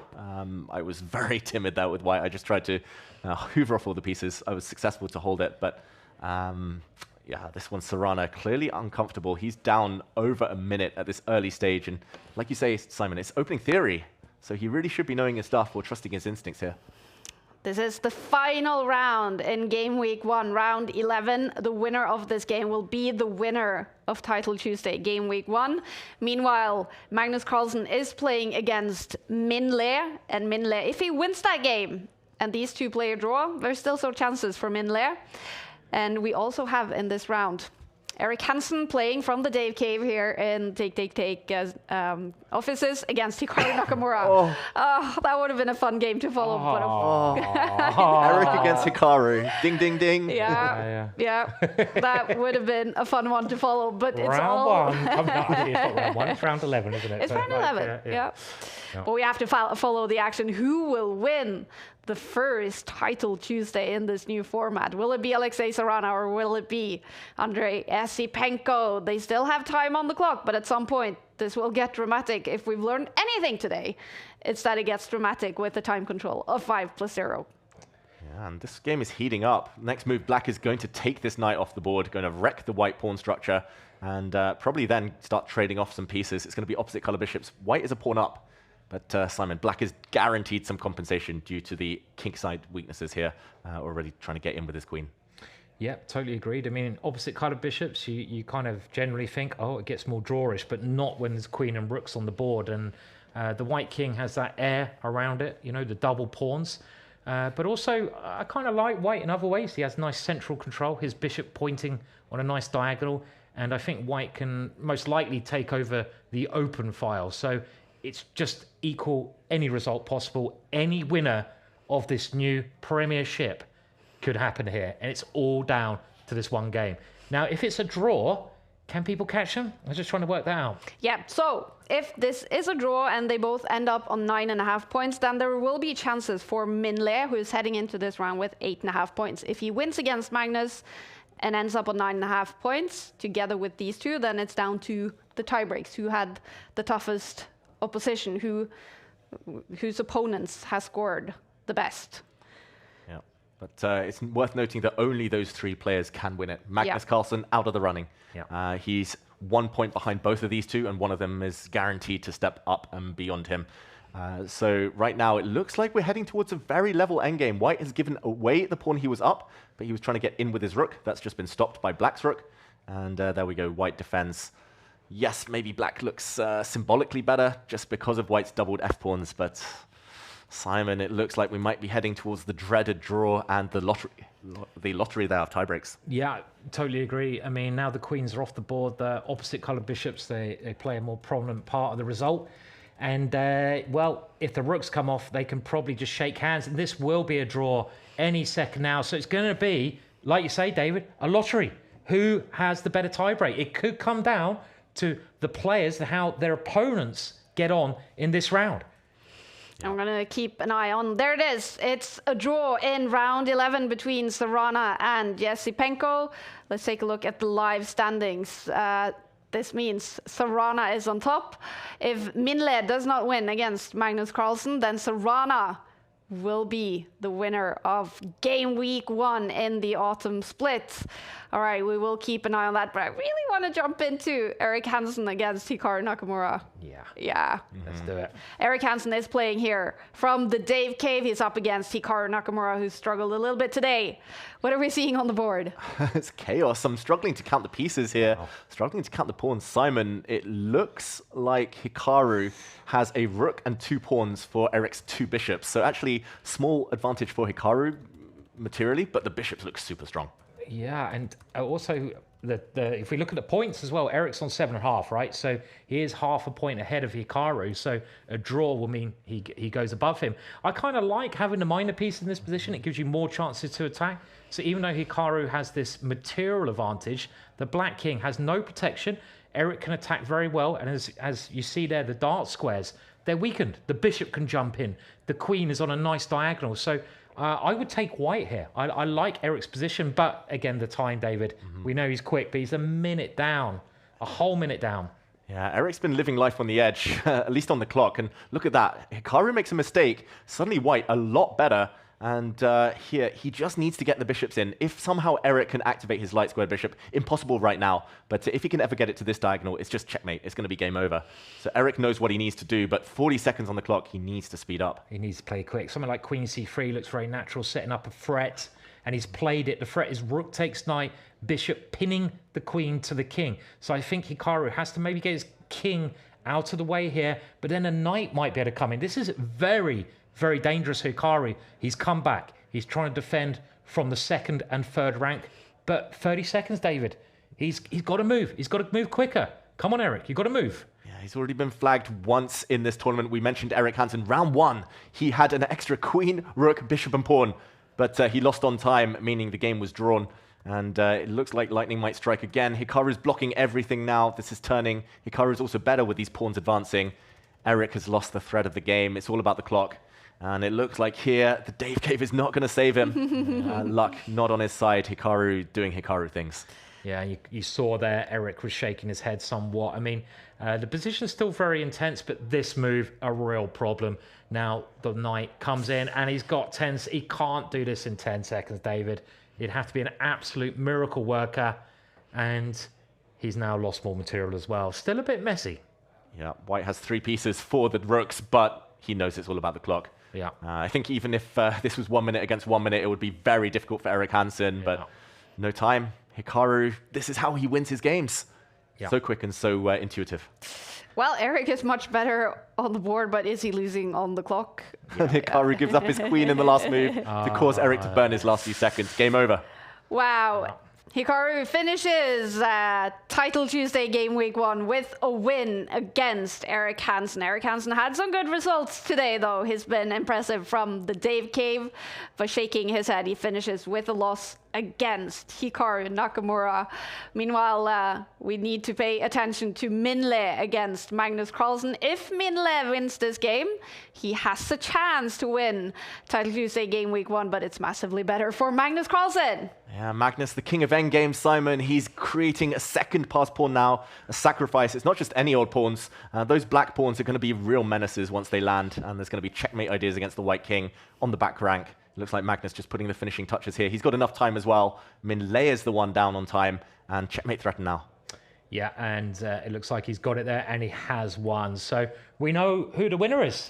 It's Serana, you guys. The winner of Game Week 1 is Alexei Serana. Magnus Carlsen finishes with a win, takes him to 9 points and a good score here in Game Week 1. But the winner is Alexei Serana. No one else can catch him. How impressed are you with Serana, David? Very impressed. I'm going to hold my breath, though. I have seen turnarounds last minute and tie breaks when, for example, all of your previous opponents suddenly lose last minute and your tiebreak gets hit, or your opponents or your rivals, I didn't think about past opponents suddenly rise to the top. It does look like Serana, until things change on the right side of our screens there, it looks like he's crowned champion. I'm impressed by both of them, though, Serana and Esipenko, both with some fantastic wins today. 100%. It looks like Serana will be the winner of Game Week 1 with 9.5 points. No win for Magnus Carlsen in this Game Week 1. He's been looking so much forward to the new Title Tuesday. He ends up on 9 points. For Hikaru Nakamura, he finishes with a great win against Eric Hansen. And Hikaru ends up on 8 points. 8 points for Hikaru. So that means he's going to be outside top 10. Remember, only the top 10 players score points towards the Champions Chess Tour leaderboard. And it is the top 6 guys by the end of the season on the Champions Chess Tour leaderboards that qualifies for the Esports World Cup. But there's also All About Glory every single Tuesday, and today it looks like that is Alexei Serana. It looks like we are finished with Game Week 1. We are finished with 11 rounds, and Alexei Serana is the winner. Let's hope we get an interview with him. Let's hope we get his initial reaction from winning this. What was the key for him? Oh, and I think we're going to get that chat with Alexei Serana very shortly. In the meantime, I'll ask Simon, what was the key for Serana? Oh, here we have him. Alexei, congratulations on winning Title Tuesday Game Week 1. I don't hear. Oh, you can't hear us. Can you hear me now? Testing, testing. Sorry, I don't hear anything. Can you hear us from Oslo? We'll have to do sign language Yes. to celebrate this big, big victory. Yep. Can you hear us now, Alexei? Okay, but now I can't hear you. Or maybe I can. I'm going to try. Congratulations on winning Game Week 1 of Title Tuesday. What was this like? Okay, so the sound is a little bit bugging, but I'll try. What was this like, playing with 5+0, a completely new format, the Premier League of Chess?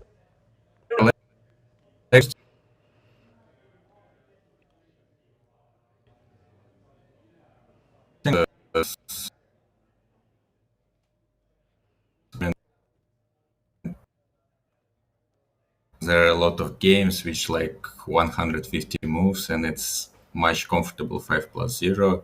And I believe you should control your time to not get flag, and it's normal. So flag, then usually it because time management was bad. That's why I basically prefer time without increment. Okay, we love to hear that. Now, you had a great win against Magnus, a great win against Ali Reza Farusha. What was the key for you today to winning this? Oh, well, I was fighting quite well. I had not a very good position in these games, particularly against Magnus. I tried to play solid, but lately I got very good results against him.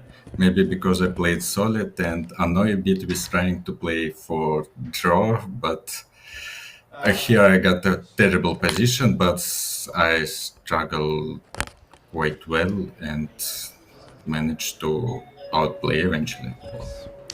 Well, fantastic. It was so impressive to watch you throughout the 11 rounds today. Is Title Tuesday going to be a big focus? Oh, I hear someone's at the door. Oh, no, I can. Yeah. Someone knocks the door and I couldn't hear you again for a few seconds. Well, my final question is, will Title Tuesday be a big focus for you this season, trying to qualify for the Esports World Cup? How important is that? Yeah, I would really try. Let me one second.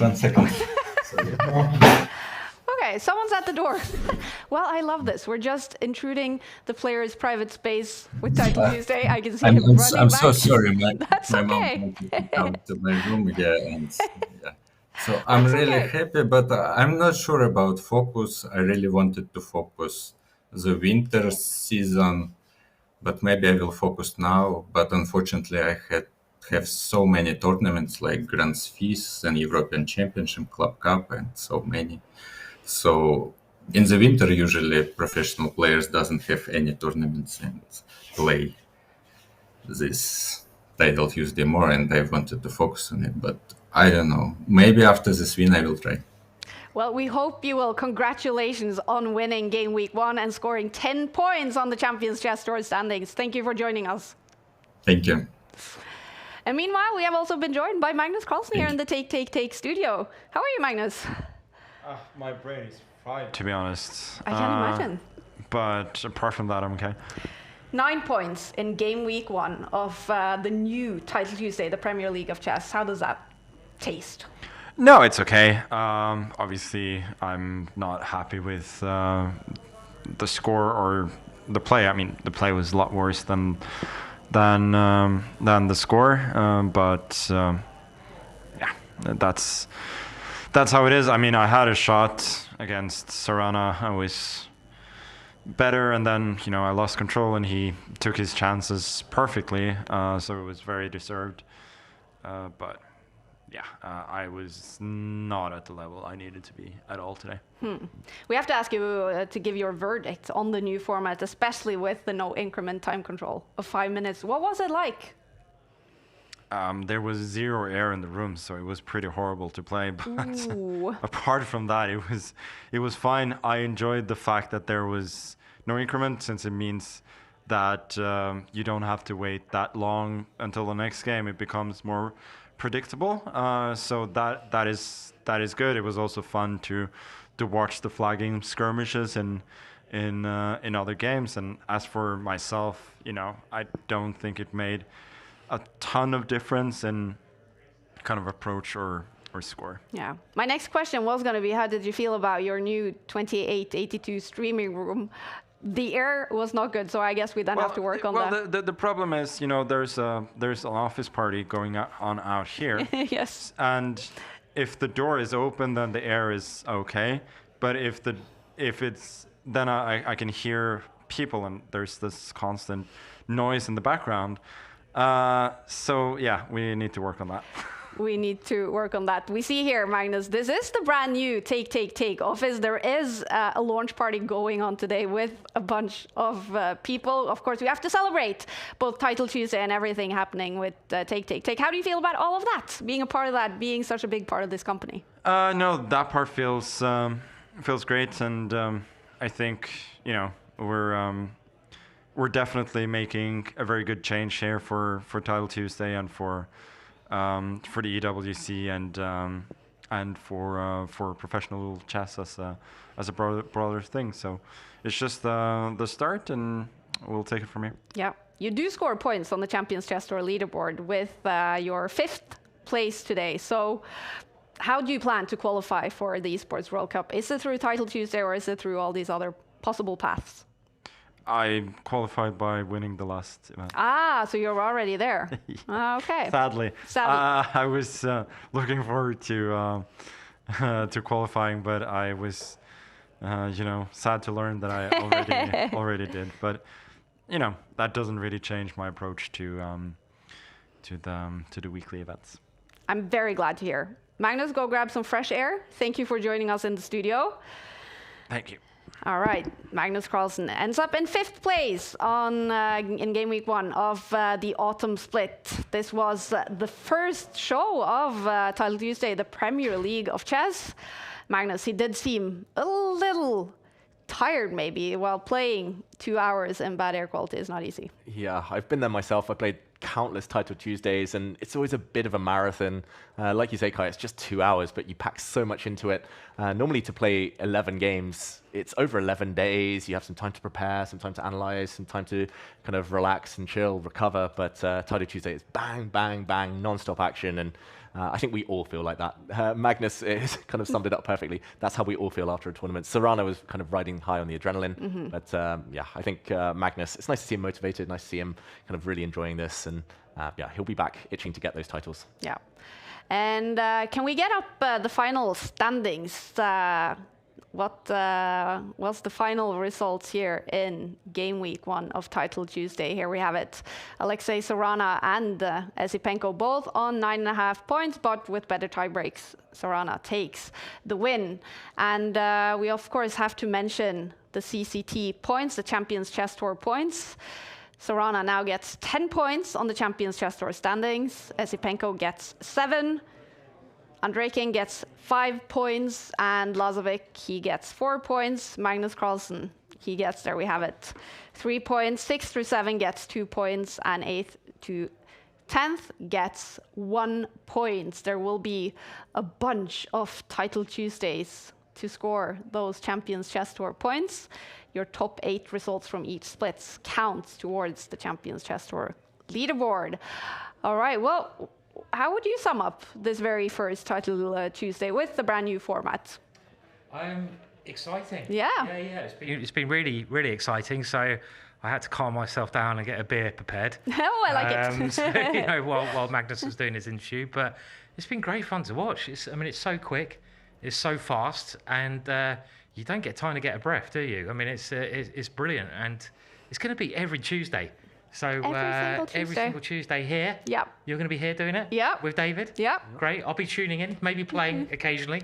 Don't look at tuning in my games. Oh, we will, and we will tune don't, into your games. Embarrassing, but it'll be fun. I mean, what an event it is. It's been great. Yeah. Lots of fun. How about you? What's been the highlight for you, David? Yeah, I mean, probably Serrano's play. Probably actually Serrano running back, having let someone in when the doorbell went. I think that was the highlight for me, seeing him excitedly run back for the interview. But no, I mean, this is just the beginning, right? This is just week 1. So much ahead. We're going to be adding new elements, both on the show and in the tournament week on week. And yeah, I can't wait for the rest. I agree. And I also can't wait to talk to Eric Hansen.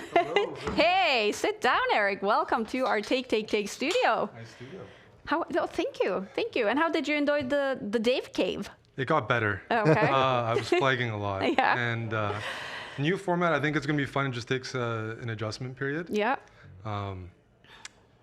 David probably can relate losing to Hikaru from a winning position in the final round. I'm still thinking about that. Yeah. But I saw other people suffering too, so that always cheers me up. There was a lot of suffering today, but there also was a lot of celebration. You also had some really good results. What are you most happy about today, Eric?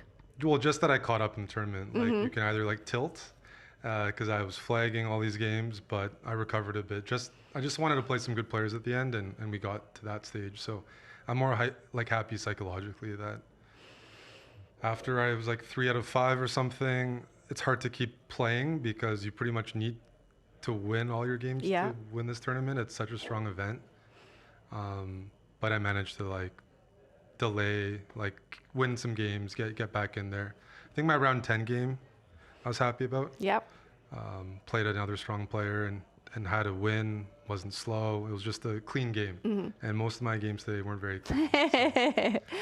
Well, you can also blame jet lag, of course. We should mention you flew in from Canada last night. Magnus, and we were late for a game because we were talking about golf and, and the drink I had. So yeah, I ended up losing that game on time, drawing it. So, yeah. A bit of blame for Magnus. But it's been great to see you play here from Oslo, Eric. Now, before this completely new Title Tuesday, the Premier League of Chess started today, there's been a lot of talk about the new format, especially the time control.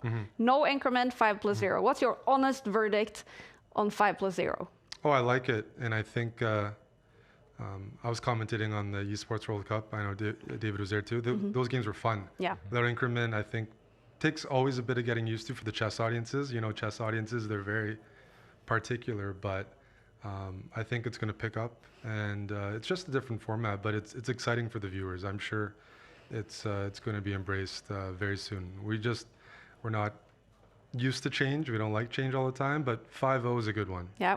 Yeah. I'm glad to hear that. I loved it. We had so much fun commentating, right, David? Yeah, I can't wait for more. But Eric, how motivated are you now for the rest of the splits? Are we going to see you playing week in, week out, streaming a bit? I have my phases. It was my first time using Proctor. Seemed okay, so I think I'll play a bit more. My main issue is it's early. It's 11 a.m. for me, and I'm a night owl. If it wasn't, I'd be playing a lot more. But 11 a.m., it kind of depends on the day, because it's now only one Title Tuesday. Just have to hang out with us in Europe all the time. If I'm in Europe, 5 p.m. is fantastic. Otherwise, I have to fix my sleep schedule because it's such a strong event. You can't just jump out of bed 10 minutes before, which is what I normally do. It's too strong. Like everyone can beat you now. The tournament's gotten so tough. So I need to fix my sleep schedule, but I am motivated to try out the format quite a bit more. Okay, I'm glad to hear. What is the biggest focus for you going forwards now, Eric? Playing, streaming? Yeah. I mean, this is one of the events that the fans do like to watch. You get to play top players. It's a tournament, so it has a storyline. So I've been playing a bit more Title Tuesday recently. Otherwise, I don't have anything on the books for like over the board, but fun online tournaments I'm always interested in. Especially when there's like a structure, there's a format, there's goals, not just every week, but qualification system. I think that's nice. So that's a bit more motivating, especially now that there's a chance that you can qualify through Title Tuesday to the Esports World Cup. Exactly. Yeah. And if I fail there, which is likely, then at least I can try to commentate. But I think always want to try playing first, see how you do against the best. With chess now definitely becoming a part of the esports world and entering the esports stage, do you like the path that chess is now on? Yeah, I've always liked pushing the online. I think that's always the most accessible, also more sustainable. In-person's nice, but it takes a lot of resources, so you want in-person, but the easiest common denominator is people playing online. Everyone has access, so always a big fan. I mean, last time I played chess in Norway was the Champions Chess Tour, and I have very fond memories of that. That was a very good time, cool format. So I'm glad that you guys are back involved with the speed chess from the studio here. Yeah, we're so excited to have you, Eric. There's not only the streaming. Title Tuesday is over for today. Now there's a launch party. We don't hate that. No, I had to show up for Asios, who's DJing. Asios is DJing today. I haven't seen him live yet, and he always sends me an invite. And this was a good opportunity to do both. We're so excited to have you here, Eric. Thank you for joining the studio and for playing, and enjoy yourself tonight. Thank you, guys. Thanks for having me. All right, we're going to bring back Simon with his beer in his hand. One of my main worries was like embarrassing myself. Like Magnus was playing, he's like 4-4. I'm like almost losing to like low-rated players, and I was like, I didn't fly all the way here to just like score 50%. So that was like on my mind a lot. It's like I can it would see, feel bad to come here and just like have a terrible Title Tuesday. It's like, what, you flew to Norway to lose to FMs? I mean, it's a depressing thought. I said hi to you just before we went live, and I could sense that you were actually really nervous. Yeah, I was definitely a bit nervous. It's a nice studio here. You got all the infrastructure, the cameras, you got Simon and David commentating. It's like I'm just like flagging and playing like a retired player. Well, it's not a good look. It was a good look. You gave us a lot of good Relatable. entertainment. You did great, Eric. Thank you for being here and for joining the studio. I'll catch you guys after. Thank you. Yeah, definitely. We are getting ready to join the party as well. Simon, coming back into our Take studio. So we're going to round up this first show, but it's the first of many. Every single week we're going to be here. There are 13 game weeks in Split 1, and then we have Split 2, and then we have Split number 3, the winter split and the spring split also coming up. There's a lot of Tuesdays to commentate, David. Yeah, 39 weeks of action over the next year. That's a lot of chess. Times that by 11 rounds. We're going to see all sorts of time scrambles, all sorts of drama, and yeah, it was really nice to kick things off. I'm very excited about the future. Yeah, we're definitely going to have Simon back as well, both in the studio, but hopefully also streaming. Is that something you're up for with the time format of Viable Zero? Maybe. Yeah, okay. Yeah, I'll give it a go. But as Eric says, it is quite intimidating if you come all the way over here and then you play like an absolute fool, which is possible because everyone's very good nowadays. You know, all the young players we saw, you know, there was 10-year-olds, 12-year-olds. They're scary. So you want to do a good performance. But yeah, I'll give it a go at some point. Yeah. Hopefully. It's been so much fun. Now, I've promised that David is going to be here every single Tuesday, and you are, but you will miss one Tuesday.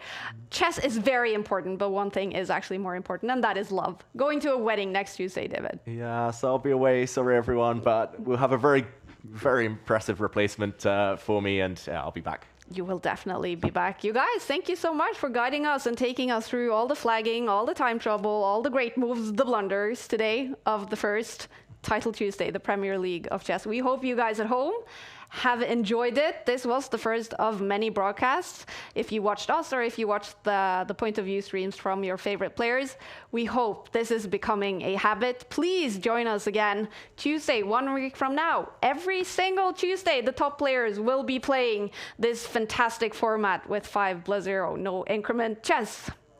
All right, we are signing up. We are joining the big launch party. We hope you guys have a great day as well, wherever you are in the world. And we'll see you again in a week. Bye.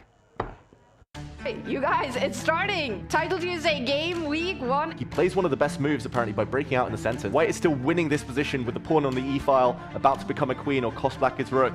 But it's all about the pre-move, so Firouzja wins. Jumabayev, look at that. Massive reaction. He slams the board. He's massively better on the board, but he has lost on time. And also it's danger. Mate in 5. Oh, look at this. He's allowed the rook to come across with a checkmate. He's trapped his own king in the corner. The black rook is hit as well, and Draken takes the point, takes the lead. 7 out of 7.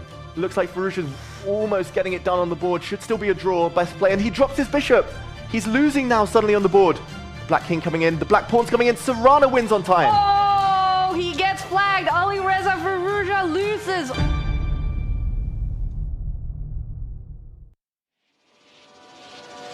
Here we go.